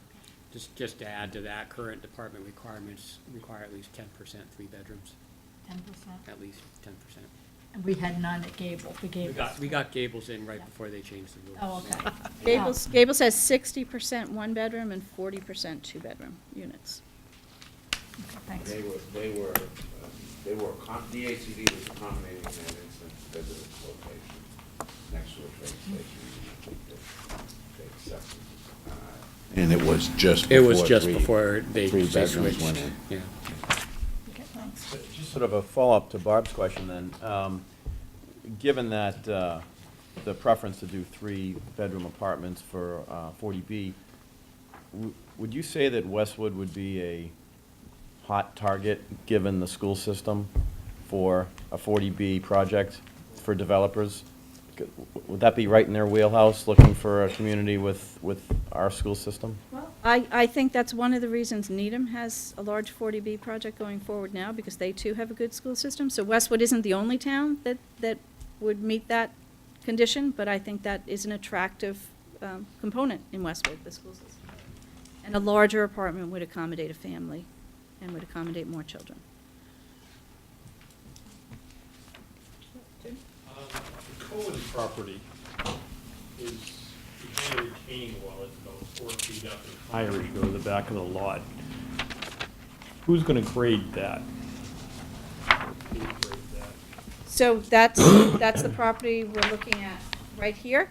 Right. Cohen property is right here and is proposed to be part of the municipal parking lot. The developer will create that parking lot. They'll grade it, and they will pay for it. Before they give it Graded back structures, to- Before they give it to us, right. So the idea is for the town to give all of the land on the west side of Washington Street to the developer.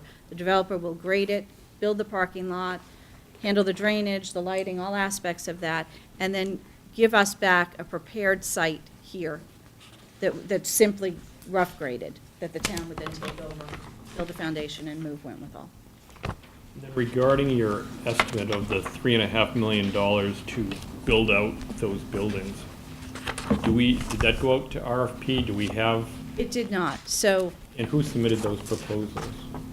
we have an architect.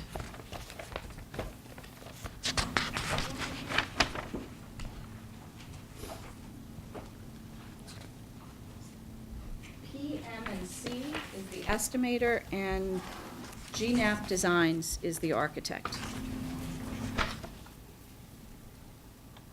And they produced a document which is on our website. It's entitled Study Estimate Islington Public Library Design Options. And that gives you 2 options. One is for something they call Scheme 1, which is the plan that I showed you tonight, which has the lower level community space and the Youth and Family Services Office. They also offered a Scheme 2, which has an upper level community space. That space is smaller, and the cost of that project is larger. It's almost $3.8 million. So at this point, we're leaning towards the lower level community space at the $3.5 million range. But all that's rough, because we don't even have any definite plans yet. Everything So is rough, right. We So gotta the- do the plans before we put out the bids? That's correct. That's correct. And the funds for the plans would come in the first phase of this project. So if the project was approved to move forward, then we would have the first transaction. So if you remember, there was the project phasing. So in the first phase, the town transfers the municipal parking lot, and we receive our first cash payment. That first cash payment would go towards design. And then in the second phase, the town would actually transfer the Wentworth Hall parcel, and then we'd have to pick up the building and move it over. And at that point, we would know the exact cost. The disposition article, we have a disposition article. It allows the transfer of town property to the developer and developer property to the town. Then there's the town funding article. And the town funding article is written to allow the town to borrow funds to then pay back the funds with the money received from the developer. And when you got to that point, that's when you have the final bid estimate. So these estimates that we have build in a 12% contingency. On that slide, Nora, so which is the article going to town meeting? The top one, the funding article, is going to town meeting. Whenever you have a funding article, bond council recommends a motion for you to consider. So the top one is the funding article, and the bottom one is the motion that bond council has recommended you to consider. And for the moment, the bond council dollar value is $3.5 million, because that's in the area of what we're expecting our bids to come in at. But we'll know more, we'll have more information on that after we look at the environmental site conditions and after we receive an appraisal on the property. One of the things I don't know if I fully discussed, but when we were looking at the funds from the developer here, the RFP price I stated was $1.975 million, the current offer $1.725 million, and we're hoping to see more than both of those dollar amounts. That'll be based on an appraisal that the town has commissioned of the three parcels on the east side of the street. So the ICC parcel, the Wentworth parcel, and that small driveway parcel. Those are being appraised now. And the developer has agreed to give the town full value for those parcels. So if those parcels end up appraising at higher than our RFP value, and certainly higher than what's been offered so far, then we will receive additional funds. Will it be $3.5 million? We won't know until that appraisal comes in. Nora, how many direct residential abutters are there on the east and west sides of the proposed project? And where are they? Existing conditions plan.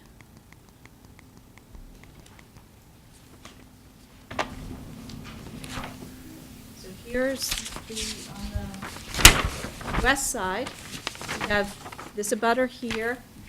This is a parcel you can't see completely, but it has its driveway through the Northeast Security property.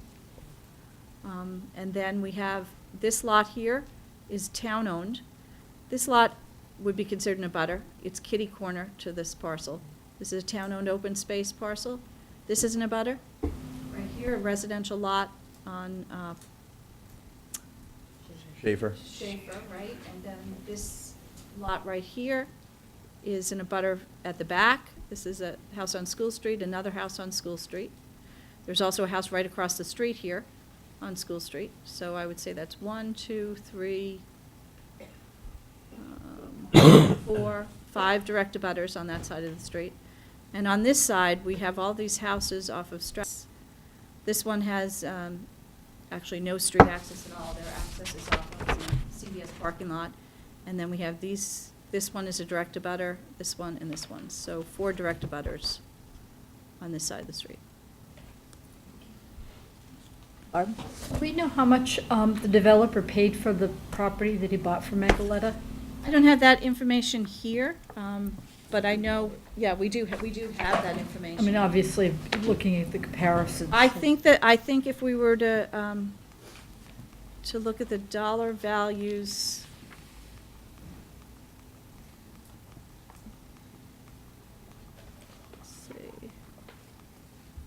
here. I believe what they paid was just above the $50 a square foot based on land. They bought buildings as well, but if you're looking at the land value, I believe it was just right around the $50 a square foot. How long ago how long ago was that? About 7 years ago?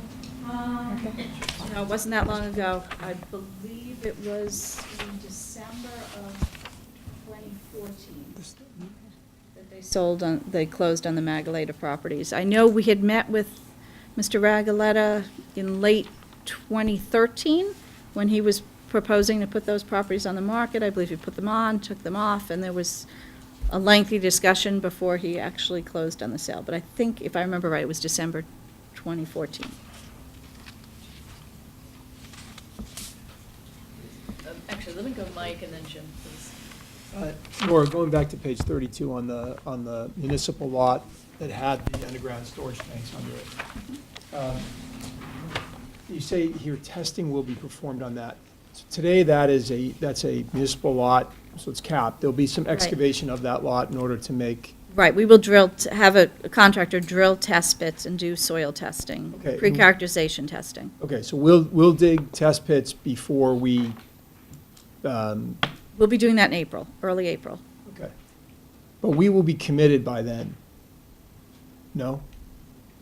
My understanding is that the selectmen have intended to postpone town meeting to some point in early June to allow you time to have another meeting to receive the results, not only of the environmental test, but of the appraisal that the town has commissioned. So we expect to receive all that information in early April and present it to you. Perfect, thank you. Just to add to that, I mean, the land disposition agreement is going to provide a time period within which we can test and withdraw if we don't like the test results. Same for the developer. That's a risk people have to get comfortable with. Okay, perfect, thank you very much. Jim. Can I go back to, slide 31? Can you give us an idea what the timeframe from start to finish is? So phase one, if this is approved at this town meeting, after town meeting, we need to wait for the zoning articles to be approved by the Attorney General's office, and that generally takes about 3 months, although we have had cases where they've rushed approvals for individual articles. We could try to do that again. If it takes the full 3 months, then I would say phase one would occur in early fall, probably in September, to allow the developer to receive the land and begin immediate construction on the west side of Washington Street. And approximately 1 year later, he would be ready to move ahead to phase two. So that would give us 1 year to design the Wentworth Hall renovations in addition and get ready to move the structure.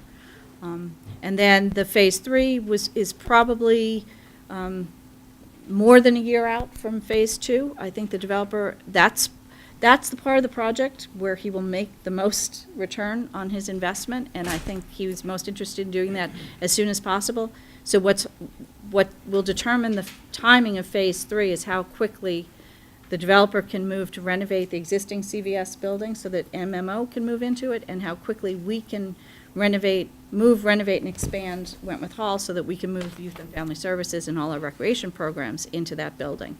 So the determining factor is how quickly, once we start phase two, both the developer and the town can complete that so that those new buildings or renovated buildings will be available for the users that are in the ICC today. I would think that we're hopeful that that would only be another year, but it could be a year and a half, could be 2 years further down the line. So I would say phase one is in 2018, phase two is in 2019, and phase three is in 2020 or 2021. So those 2 additional apartments won't qualify under the census? They will not, but remember, those 2 additional apartments are needed for the 18 condominiums. So the 18 condominiums create the need for those 2 apartments. They'll come online at the same time. It's likely that they'll be in 2020. It could be it will be after the census, but it could be before the census results are released. Just a quick one. Will the East Street Railroad Bridge be done before phase one would start on this? If it keeps on schedule, most of it will be done. So the schedule is for the majority of work to be done this summer and into the fall, but they do have an option to come back and do their final landscaping and final coat of pavement in spring of 2019. So if that's the case, then this project, Phase 1, would begin in fall of 2019. So you could see demolition of the buildings on the west side of School Street whilst the bridge is still under construction. What happens if Phase 2 and Phase 3 never happen? Well, we've structured it in a way that the value that the town receives from Phase 1 is all up front. We exchange the land. The land disposition agreement has that. If you look under Phase 2, the second line, Petruzziello transfers the two now town-owned parcels to the town. That's in Phase 2 for financing reasons. But if Phase 2 doesn't go forward, there's language in the land disposition agreement that requires them to give us that land anyhow, and then the rest of the requirements cease. So at that point, we would have a new CVS, and we would own the parcels on the west side of Washington Street, including the pad where we could move the Wentworth Hall, if we chose to do so. So we would be in a position of moving it. We'd have the design plans, and we would have the land, and we could decide, do we still want to move it, or do we want to look at other options? And does he have the right to sell the project to somebody else? Not during construction without our approval. Not, yeah, until the project is complete, meaning all Three phases. are complete. He can't do any disposition without our approval except for leasing the CVS or stuff like Right, that, but right. not selling the whole project. And just to add the one more thing to what Nora said. If he does Phase 1 and does not go to Phase 2, we also will have the 12 affordable housing units. Because that's a condition to go into Phase. And the bonding that's involved is for all 3 phases? So the bonding that's involved is for the cost of the work that we would need to do for Wentworth Hall. Right, okay. And so we wouldn't proceed with that if we didn't have the But he's funds required coming to into get the some second and bonds. third. He's required to get some bonds as well. No? Petrucci? Do that as Yeah. well. Which, okay. Doesn't happen, we do that. I'm just thinking if he went out of business in between, what would happen? But So if resolves in between, we would still own all of the town. Other questions from FinCom? Questions or comments from residents? We're going to try to go left to right, and we're bringing the microphone around. Please state your name and where you live before making your comment. Yes. Thank you. Hi, I'm Claire Galkowski, 320 Dover Road. I'm the chairman of the Westwood Environmental Action Committee, but we have not discussed this formally, so I'm speaking on my own behalf. I just have a few questions regarding environmental aspects of the project. Impervious surface, it looks like there's a lot of paved area already.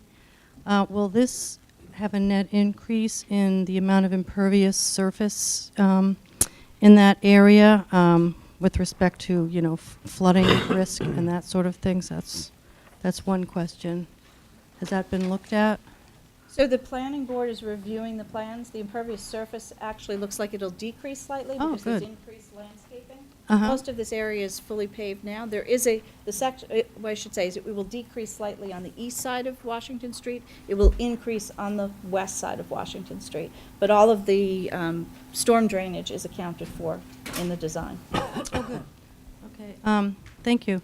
I noticed you had a nice little recycling symbol, and you're doing an energy efficiency, highly efficient construction for the new renovation in addition to the Wentworth Hall. Is there a space allowed for recycling dumpsters for all the buildings, both town and private? Yes, so they're both sides of the street will have a set of dumpsters, and they will be trash and recycling Oh, good. Sometimes that gets by this planning board. excellent. You guys are good.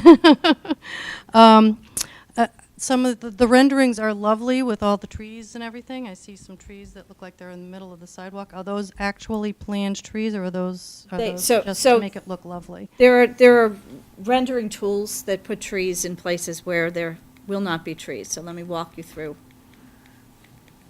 Go back to the first rendering. So here you can see this is an actual photograph where there are street trees. In this case, there would be street trees on East Street, there would be street trees on both sides of Washington Street. That tree on the corner there, in front of what's now Cafe Diva, would not be there. Ah. There are no proposed trees on the School Street side at present. That could change, but right now there are not. Looking at this one, all of those trees down East Street are proposed trees.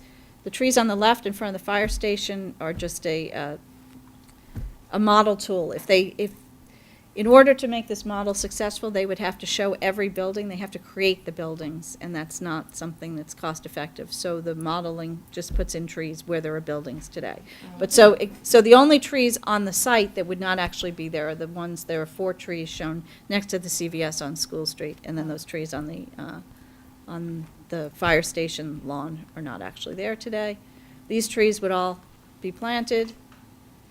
Those 4 trees in front of CVS would not, all of the other trees would. And on this view, looking down Washington Street, all of those trees are proposed. The only trees that wouldn't actually go there are the ones in front of the fire station, and that's it. So is it possible to take out the trees that aren't actually there for? Yes, we actually asked the architect to do that for the next planning board meeting. Yeah, I like seeing those trees in there, though. And finally, any construction project that increases footprint is going to increase carbon footprint as well. Do you know if there are any plans for doing solar PV on any of those wonderful roofs? Looks like you got a lot of beautiful potential for free electricity there, but I don't see any renderings of solar PV. We are a green community, and we are trying to reduce our footprint by 5%, which I'm not sure. I'm not sure how well we're doing. We have to do an assessment soon, but. So no photovoltaic panels have been proposed to date. They are eligible. They could put them there. The planning board could approve that, but they are not proposed yet. Okay. Wonderful to see that, but. On that rendering, they're actually twice as, along Washington Street, there are actually twice as many trees as are shown on this rendering, on the East Street side. Oh, good. I'm done. Thank you. I meant to ask first if there were any direct abutters in the residences identified by Nora who wanted to be heard here. I see no affirmative responses. Who else would like to be heard? We'll start in the left and move right. Yes, sir. If someone could pass the mic. Thank you. State your name and where you live, please. My name's Joe Layden. I live at 136 School Street, and I've watched this project for a long time, and it's been an interesting ride. And I'd just like to have, a chance to have a couple of comments. One, we have an unusual arrangement here where the town and the developer are presenting a project which, in essence, you have 2 developers presenting a project. And there's a number of valuations of the current land and of estimates of what we're going to have to put into various buildings, which are basically coming from the developers, in the sense that both parties of the agreement are on the same side. And I would like to see the FinCom to have some kind of outside verification of those appraisals and estimates. The second point I have is that in the service cost that is applied to the cost of the projects and to determine how much they're going to contribute to the town, they basically use, as I recollect, a $7,000 cost to educate a child. And we don't educate children in Westwood for $7,000. And there's very limited other costs that are ascribed to these buildings. And I think that the full amount of the services that this town provides to all of its citizens and commercial people should be applied to those citizens that are coming in the new condominiums and also the commercial areas. And the third issue, we seem to be on edge on 40B, and we're trying here to get a little bit ahead of it.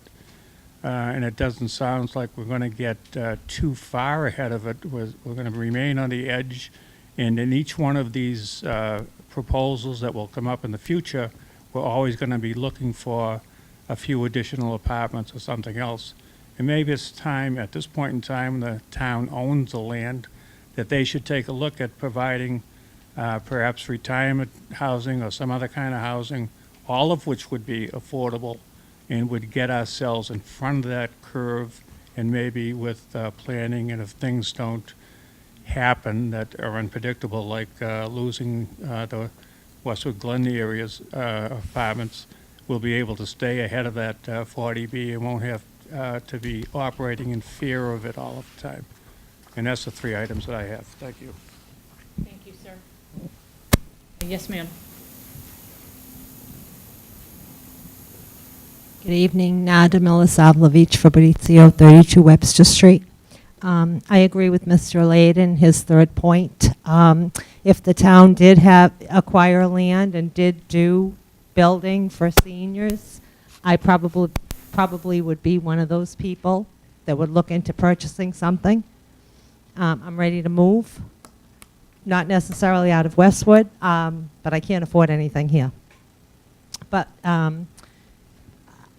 I'd like to learn, we know that single-family homes have been built all over town rapidly during the last several years.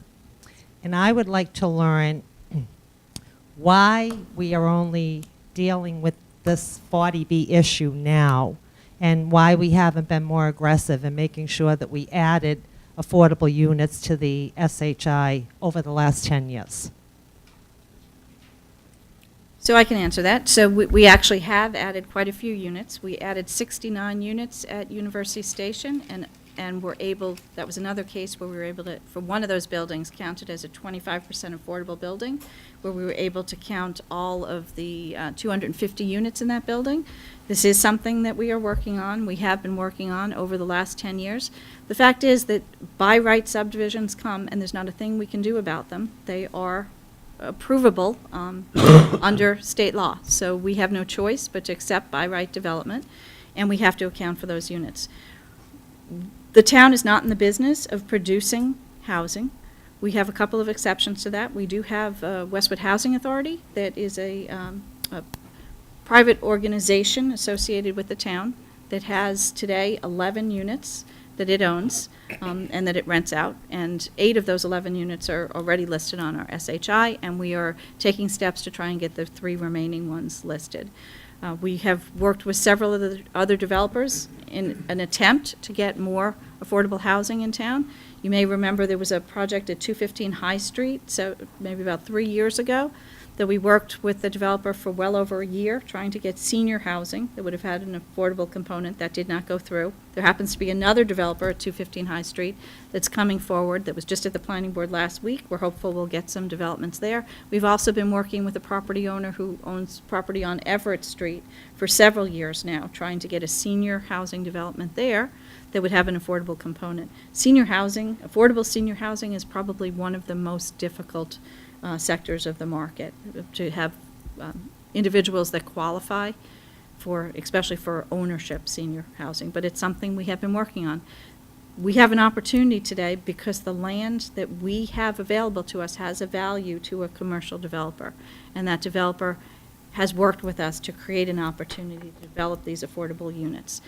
Those opportunities don't come along all the time, but it's not the only one we're looking at. We have a couple of others in town that we're pursuing projects and are hopeful, but it's not something that we are in a position to buy land and build homes and make them affordable. That's just not what the town does. That may be something we'll have to do in the future, and if that's the case, then we'll be coming back to town meeting for more than we're asking for this year for affordable housing. I need to make a comment about affordable housing that dates way back. When I first arrived, we were around 4%. And we were awarded by DHCD the first 40B award for being a progressive community in its development of affordable housing, and that was for Chase Estates, Cedar Hill Estates, which were in the 90s. And we have done other things. We have encouraged, for instance, Highland Glen to add 100 units of housing to the back of Highland Glen, which they had no intention on developing, but we pushed them in that direction so we could get another 100 units of affordable housing added to our housing stock. We have consistently, over the course of 30 years, gone from 4% on our affordable housing up to 13% when University Station got built. And then we've fallen back because of, as explained, Westwood Glen falling off. But we have been progressively pushing the envelope on affordable housing. And to say that Westwood has not done that is just not correct. Any other, Mr. Hickey? Add tonight, and we're going to talk about it when we get to the warrant article later. As you've heard in the 40B discussion, the law has evolved quite a bit. Thank you. The law has evolved quite a bit in 40B. So when we've had long-term assisted living facilities built in Westwood, those did not contribute years ago to the denominator on housing, okay? And that has changed through litigation and through administrative changes. The warrant article we'll talk about later will address that issue. So Westwood has been incredibly progressive, and I do want to recognize Jill Onderdonk is here, who's been just such a community leader, and she and Mike Gillette and so many others. So the notion that we haven't taken progressive steps and aggressive steps is just false. And later on this evening, we'll talk about other steps that we want to take. Thank you. Any other questions or comments from residents on these two articles? Yes, ma'am. We'll get the microphone to you. Maria Costantini, 15 Spalman Road. So I have just a couple of observations. In a way, I feel like at least the town buildings that you are going to renovate and upgrade will be a lot more energy efficient than the current community center, which I think is costing the town a lot of money just in heating and electricity. But I also see that there is a lot of roof space out there, and you should really try to be proactive. And I would like to suggest that you talk to the energy manager in town ahead of time, because we at one point were looking for roofs where we could put solar panels so that we could make electricity, sell it, and make money. So maybe we could, before you sign any contract, reach an agreement. So we're facing south a lot, so excellent place for solar panels. Don't miss the opportunity that we already missed in other buildings to be proactive, even if they're not of town property.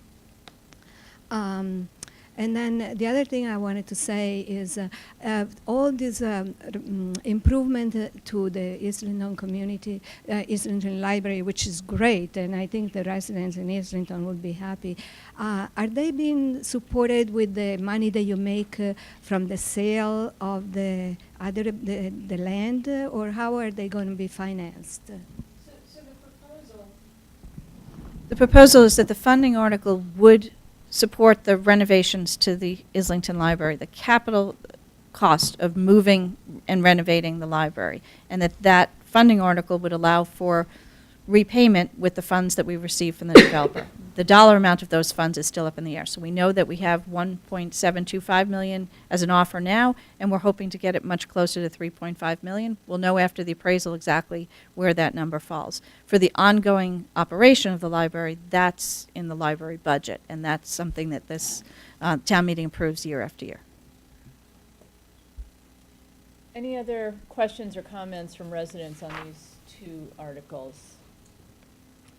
Seeing none, thank you very much, Nora Locknane. Thank you very much, Council, for presenting, and thank you, everyone, for participating. We still have a number of other articles, a couple more, at least from the Board of Selectmen. Thank you. Thank you, Chairman Hickey. So as you've already heard quite a bit about, the affordable housing appropriation. Oh, I'm sorry.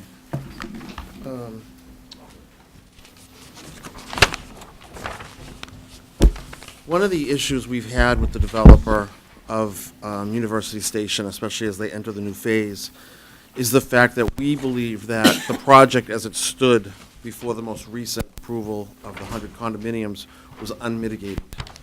And it was unmitigated because of the fact that the changes to the classification of Epic Bridges long-term care facility as contributing to housing left us unmitigated. We now had these units, 70 units, which left us short by about 6 units on our subsidized housing inventory.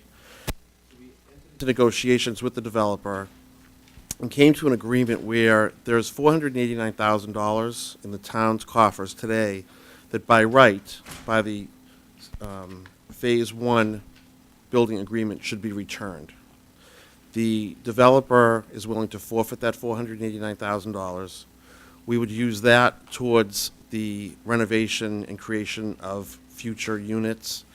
And what this warrant article does is ask for an additional $511,000 from free cash, recognizing there'll be about over $300,000 from Phase 2 building permits coming into free cash, and utilize that $1 million to the rehabilitation of some properties so that we can get more units on the subsidized housing inventory. Right? Questions from FinCom? Are we rehabbing private units or? So Waha units. Yeah, so we haven't fixed yet on exactly how we will use the $1 million to create the 7 units. We have various options that we've had discussion.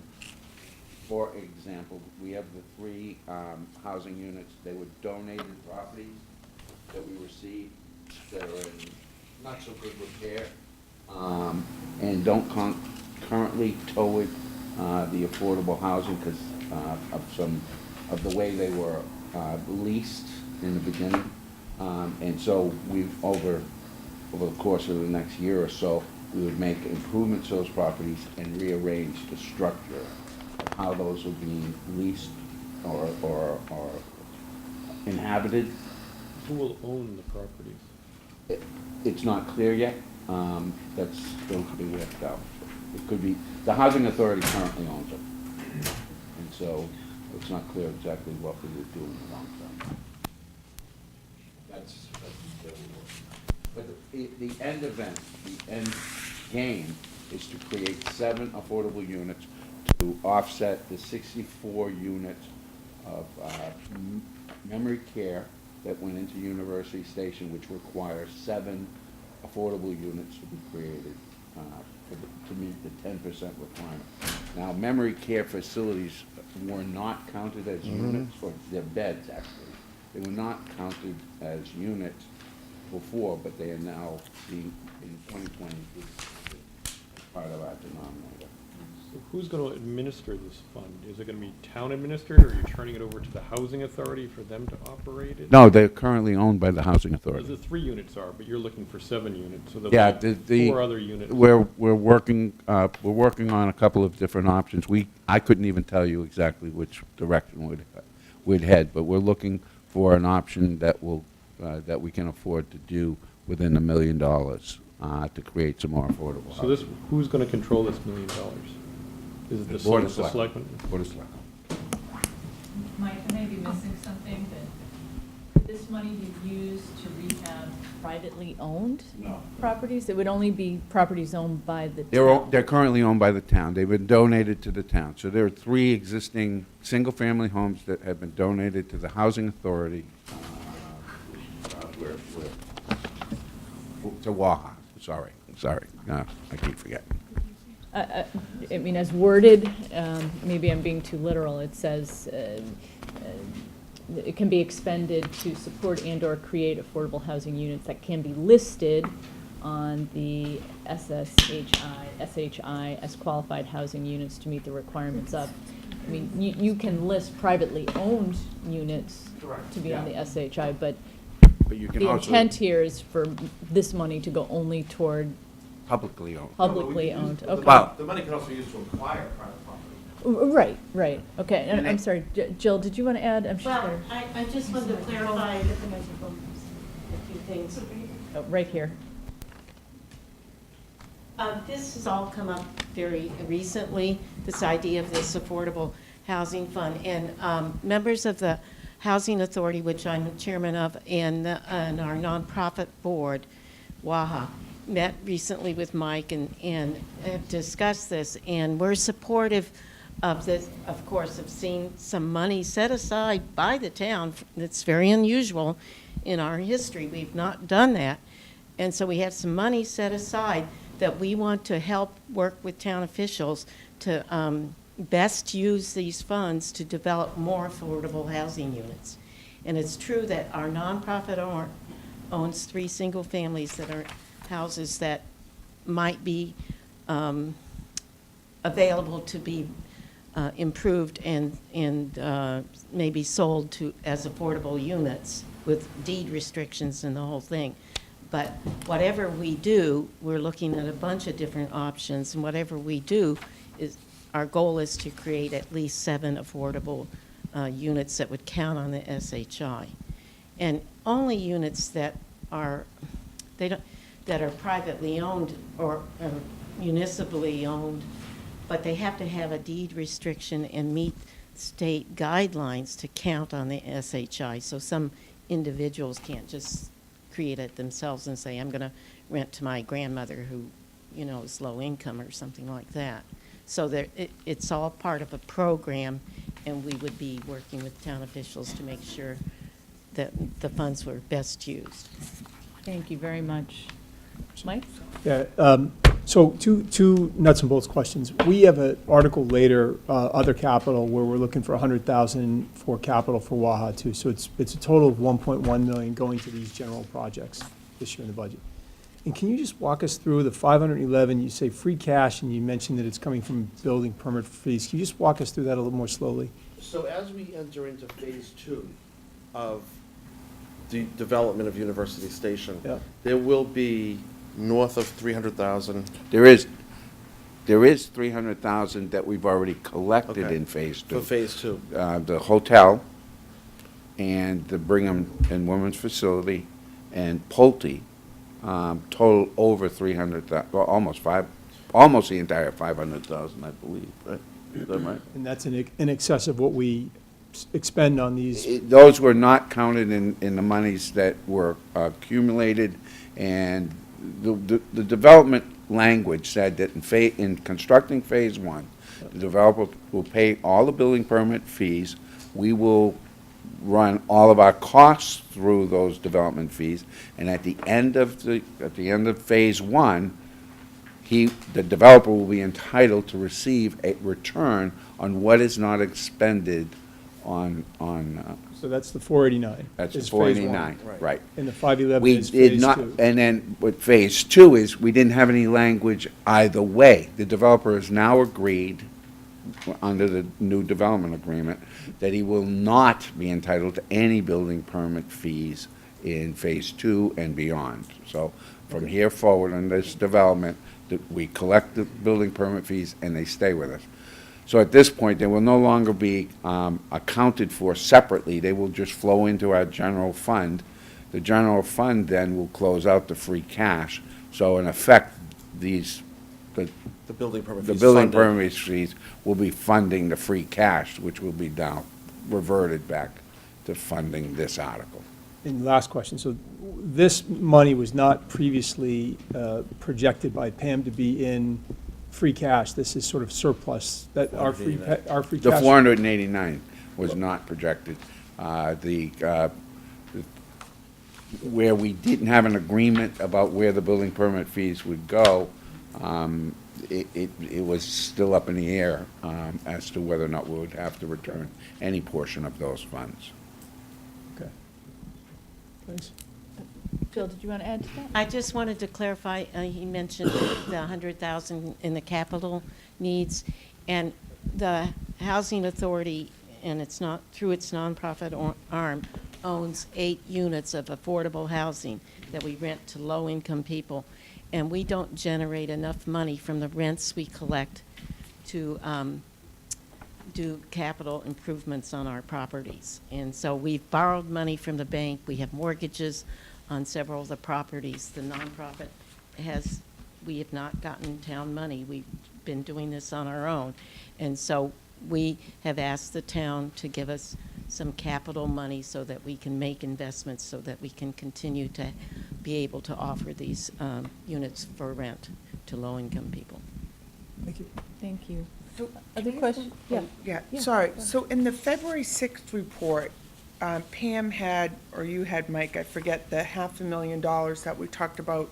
I thought it was for WAHA, in the municipal operating budget. We had a $500,000 line item. Is that now this? Do you remember this one? I don't remember, no. Yeah, do you remember we had, sorry. We can take it offline and we just reconcile. I'm just trying to figure out how that's different than this, because I thought we talked about it for the WAHA expenses in capital. It might be for the. Okay, so it's the same thing. All right, thanks. Yeah, Mike. 489. So we're free and clear. The developer said.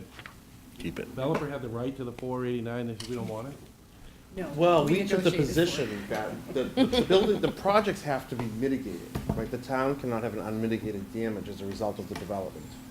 So we took the position when they went into phase 2 that as a result of our shortage of affordable housing, it was not a mitigated project. So you, developer, have to mitigate that damage. The solution was, we'll forego the $500,000 that is sitting in your account that belongs to us.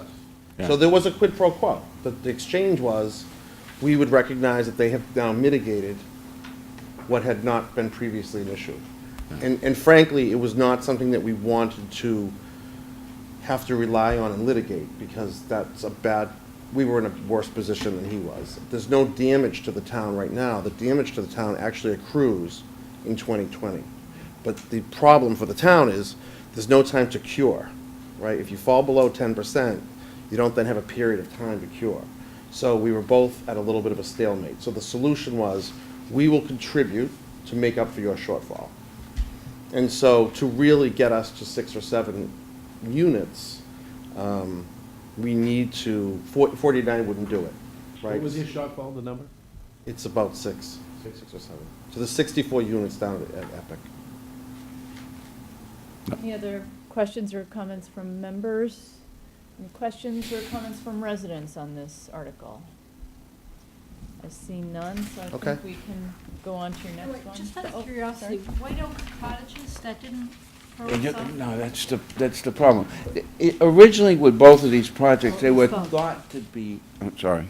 Originally, with both these projects, University Station and cottages, they were expected that those would be commercial Out of the- properties. They are not.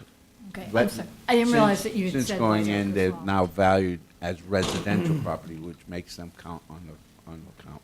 It's incredibly complicated because there's taxation issues. They're taxed as commercial. No, they're not. Oh, they're taxed as residential. They are. That was the switch. We thought they were. And remember, and the change really was prompted by, not in Westwood, but in another town, a developer challenging classification. So when we talk about these things happening in real time, this is what's happening. So we think it's a good solution. I think the next one is fairly easy. So we, as we all know, there had been discussion about a comprehensive study for security needs for both school and municipal buildings. And the selectmen had really talked about having, a subject matter expert come in and ensure that we are safe, that our employees, our students, the faculty, how we operate is done in a manner that may require some, hardening of buildings or some other security measures. We rely a great deal on our police and our fire chief, but we felt it was important to just have some sort of outside consultant. Mike Gillette has spoken to some vendors, and we believe that $125,000, which would come out of free cash, would be sufficient to achieve that aim. Questions, Barb? So what is your timing on getting that effective? Because under the capital budget for the schools, they have quite a few instances where they're upgrading cameras, putting in an ID system at the high school, all of which I'm sure are things that they're going to recommend, but we want to make sure that they're doing it the right way. Will that be fairly quick? Yeah.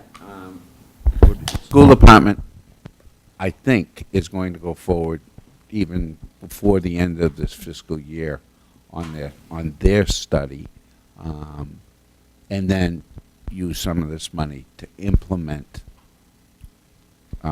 cameras and things like that that have recommended.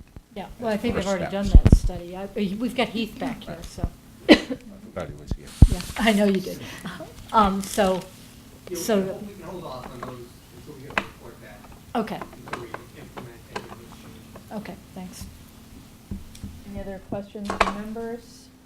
Questions or comments from residents on this article?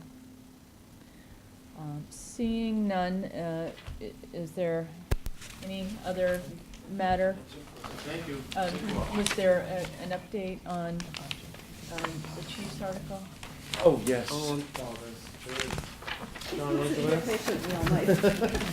There's been a change, thank you. I see there's a change from what we had before us previously. Sorry. This is the article with respect to placement and removal of snow and ice around fire hydrants. Yeah, so after we introduced this article, there was a lot of feedback from the residents, both positive and negative. The more I thought about it, I felt that it might be worthy to try a different approach before we headed down the path of a true education and then finding folks as we move forward. And partnering with the IT department here in town, we're going to develop a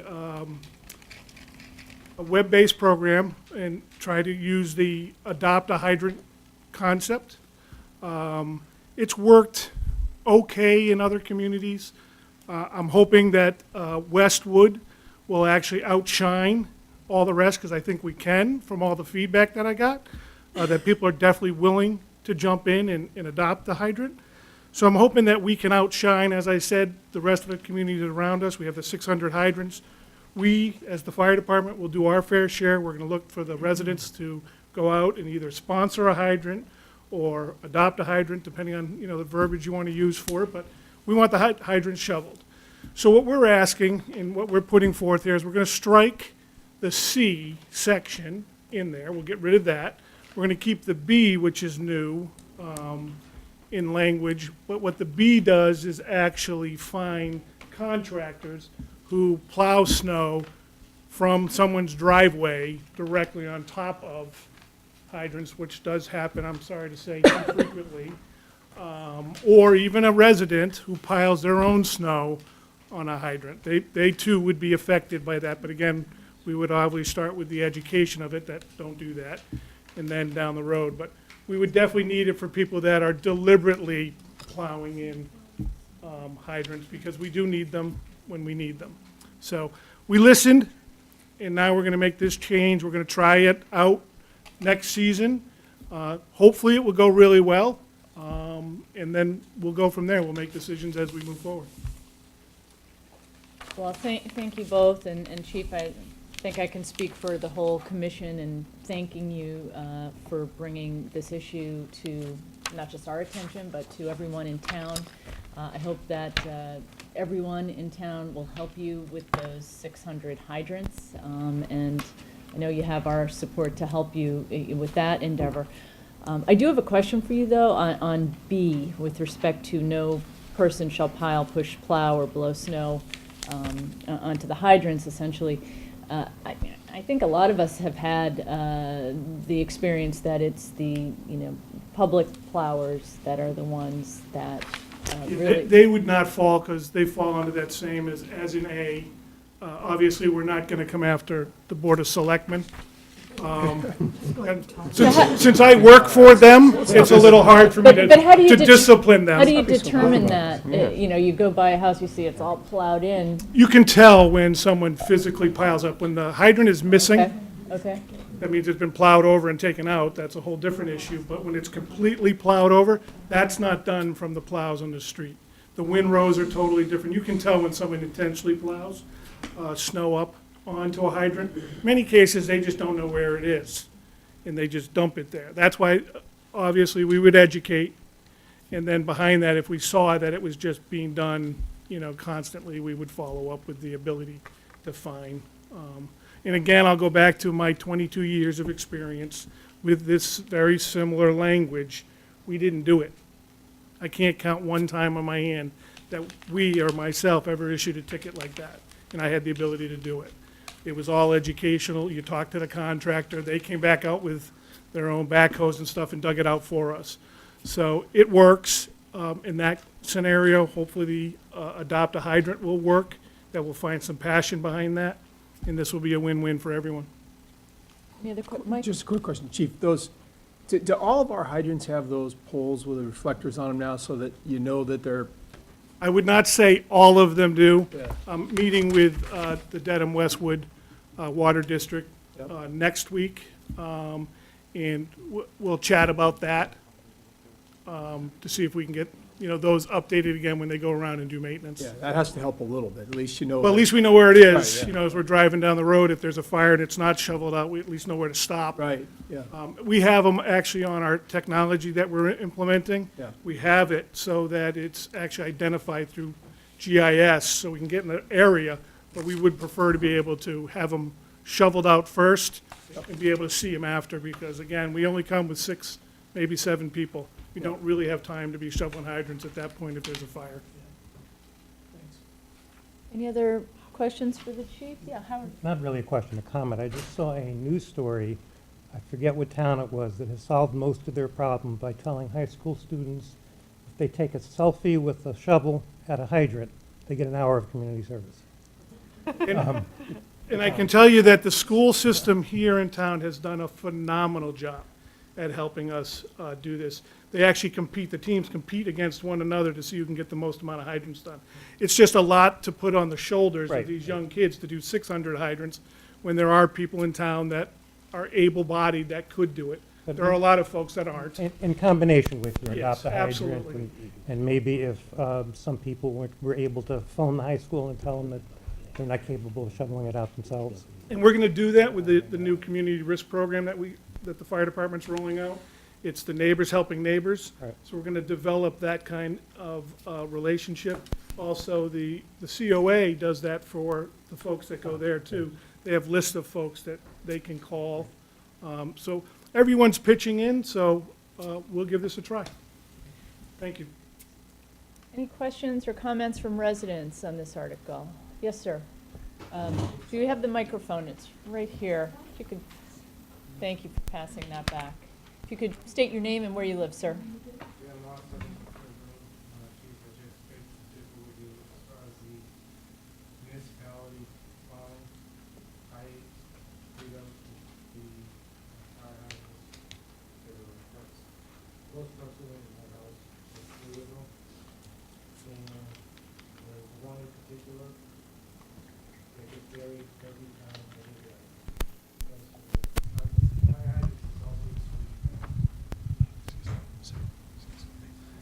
And it is buried by the people plowing the street.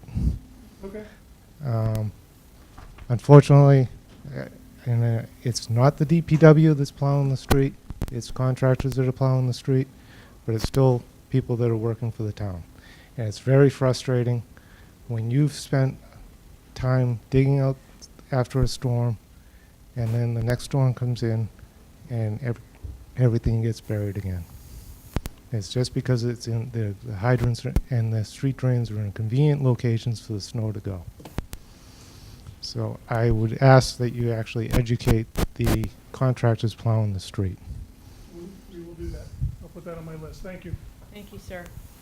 Any other comments or questions from residents? Thank you again, Chief. Before we let the selectmen go, I just want to make sure we review the schedule with respect to the Islington articles. I know we have the planning board here as well. I just want to confirm this.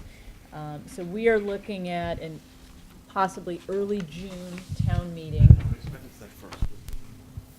Well, Full week of June. it's anywhere from the middle of April to the middle of June. We're looking at all the dates. Well, No, May. May, sorry. And I guess, Miriam, the question is, how soon do you have to get your, what is the sequence you all have to follow? I guess I didn't, I'm going to defer to Jane. She's our expert. So I think the that'll be FinCom helpful. needs to vote before they can write the recommendations. Right. And then as soon as the recommendations are approved, then it's a process of getting the book ready, going to printer, going into the PO, and getting it to the residents And 8 that- days before town meeting. I'm sorry, how many days? 8 days 8 before days, town okay. meeting, is that in our charter. Okay. So if we're looking at a meeting in late April, before that, what will happen is that you folks are going to get the environmental testing done on the site, the assessment of the properties at issue. The planning board is going to meet April 4th and then April 10th, and then you're going to vote on your, on the special permit on the 10th. And we expect the Concom to have voted as well around that time, is that right? The Concom will have their first hearing on April 12th, April 4th, I'm sorry, so I don't know exactly when they'll vote. Okay. But they will have had an opportunity to talk to the planning board about form defining characteristics of the plan. Okay, so we will have the benefit of the input from all of you, the selectmen, the planning board, hopefully the Concom by, say, mid-April, before a late April meeting hearing that we have. Is that fair to say? That's the plan. Okay, any questions from members on the timeline, Jim? I was listening to your meeting from last Friday, and you said that you had to call the meeting and then declare that there's no quorum. Okay, is the word gonna get out that there's no meeting, and what happens if you have a quorum show up? No, what will happen, and what happened in the past, is there is a full disclosure to the entire community. There will not be a meeting. We don't want anybody showing up because they won't be ready for it. There will not be a meeting, but there's a formality that occurs where a handful of people go through the procedure of postponing and setting a new date for the town meeting. It's just a formality. And it gets postponed to another date. But there'll be no ability to have a quorum. There'll be nobody there to sign anybody in or do anything. We're not gonna have a meeting that night, so. So who is it that then decides that you've got another date? You don't have to have a Well, quorum. we will have it, we're gonna pick another date in the next few days, and then the town moderator will be the town. It'll just be announced. Yeah. Any other? Yeah, we'll announce it in a number of different ways, including a phone call to every No, household. I'm just saying, like, at that meeting, that you have to announce that it's another meeting, but it's not really an No, official meeting.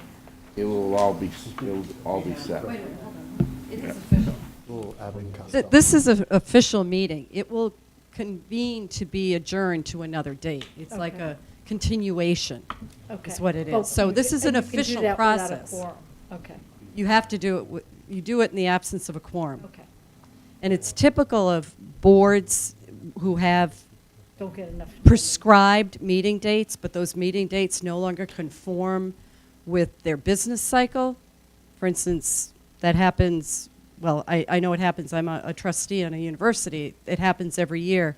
The annual meeting is not a time that is appropriate to do the business. And instead of going through the process of changing the charter, a few people get together on a phone call the meeting, postpone it till another date. This is not an unusual thing. It's just we don't do it often. It's been since 2004 that we did it under different circumstances, but we did the same thing. Thank you for that. Before we let the selectmen go, any other questions from members on any of the articles previously presented on a public hearing? Presumably, we don't want to have our meeting over April vacation either, so. It would be later, yeah. Later? It would not be during April Right. vacation, that's So not either feasible. before or after. That's not feasible. Okay. Thank you. Well, Thanks thank a you lot. very much, Chairman Hickey, Thank you. Chief Deckers, Mr. Gillette, Ms. Hyde, thank you very much. And so now, we have the planning board here. I understand, maybe to expedite this, I understand that Nora made a presentation on behalf of the planning board with respect to the Islington articles, which includes the zoning bylaw, relative to the increase over 10,000 square feet and the other zoning amendments relative to the FMUOD district. Is there anything else you folks wanted to add on that? No, the presentation incorporates the planning board. And I understand that your housekeeping article has been withdrawn. Okay. Let me just ask, are there any questions from members for the planning board on any of that? No? Any, we've gone over this already, but I want to make sure, any questions or comments from residents on the planning board articles, which we have already discussed, but just want to give people an opportunity. I see no responses on that. So we are now through, folks, all of the new articles that we had not yet heard before tonight. We have a list here on our agenda. I just want to tick through whether members have any questions or concerns they'd like to raise on some of the other articles we previously had a hearing on, the first being the petition article from Ms. Fabrizio. Any other questions, comments on that? I see none. We have the schools article, the funding article, MSBA article. I know that Mr. Petracca is here, and Ms. Borsha, thank you for being here and sitting through a long meeting. We appreciate it. You're patient. Yeah. Any other questions for the schools on that article that we discussed extensively earlier? I don't see any. And I think that's it. I think we've now gone through everything, so I think we are through the public hearing portion. Any other questions or comments from residents? Mary Ann? Sorry. Yes. I just had a thought, a question. The article relating to the Islington square footage. Yes. Prior to it being an FMUOD, what was the limitation on commercial development space there? The underlying zoning? So the local business B also restricts it to no more than 10,000 square feet. That bylaw was written that way in 2014, the same time we adopted the FMUOD districts. Prior to that, local business A and local business B allowed retail up to 15,000 square feet. So we dropped it down to 10,000 square feet at the same time that we implemented the FMUOD districts. Thank you. And Nora, if I could just follow up on that. So this plan that you showed us tonight, this is something that has been agreed upon, as I understand it, by the developer and CVS? They're close to an agreement. They don't have a signed agreement yet, and the planning board hasn't seen it, but that's the developer's latest proposal, and he's hoping to get the planning board's approval for a CVS that's less than 10,000 square feet without a drive-through. And assuming that the planning board, by its, I guess, April 10th meeting, approves this plan, if it comes together, would it be the intention to withdraw the 15,000 square foot article? I believe it would. Okay. I understand there are many unanswered questions there.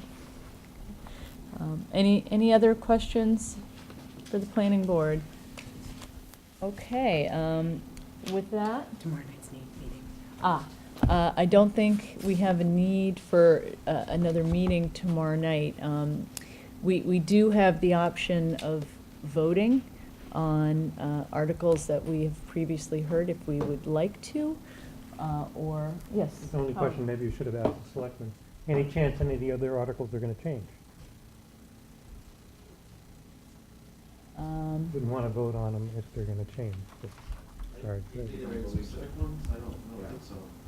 As far as the budget ones, all the capital ones, if you haven't voted, those are not going to change. The only ones that are sure the Islington articles.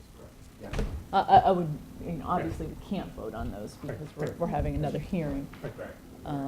Yeah, I think the ones that we possibly could vote on now would be the financial articles. But, we could also just wait. We usually get through those pretty quickly. And if people are more comfortable sort of voting them at one time and in full context, that's fine too. I just wanted to raise it. There are 19 articles by my count. We've done a lot more than that before, so, and we're quite familiar with a lot of the issues on many of them, so. Well, are we going to have a shorter time period between the time that we have our meeting and we have to get our write-ups to the articles in? Well, we usually Was only to have be- 3 yeah. days as it is. I can't imagine we'd have a shorter period of Would there be no time. advantage to getting some of those done?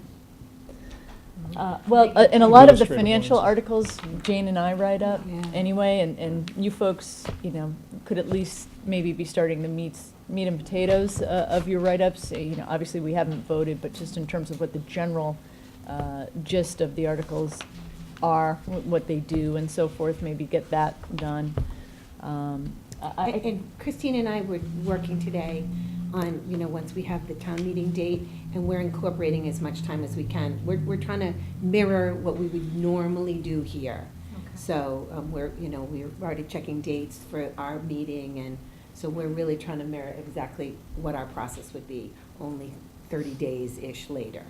Well, we have two folks who aren't here tonight. I'm just thinking maybe 2 FinCom members, 1 or 2 aren't here. One. Cindy. One. Just Cindy. Oh, no, sorry, One 2. seat, yeah. Maybe just, if you want to vote, you may, sort of nice to have everybody here when you vote, and I know you can't. hear You're right, everything. George. I think I'm sensing we courtesy should to wait. them, yeah. I think we should wait. Again, our turnaround is usually about 3 days from the time we vote until write-ups are due, so I don't expect that will change. So why don't we wait? And so would there be a motion to adjourn? Well, let me ask first. Any other business people would like to discuss? Yeah, Jim. My write-up is on Hedgegrove. Road. That has been withdrawn. Okay. I know I got here late, I didn't know if I missed it. You chose wisely. Twice this year. Okay. So you're saying you have some availability. Yeah. I'll scare some more. Any other business, folks? So is there a motion to adjourn this public hearing? Is there a second? Second. All in favor? Aye. Any opposed? Thank you, folks. So is tomorrow still at 7? Tomorrow.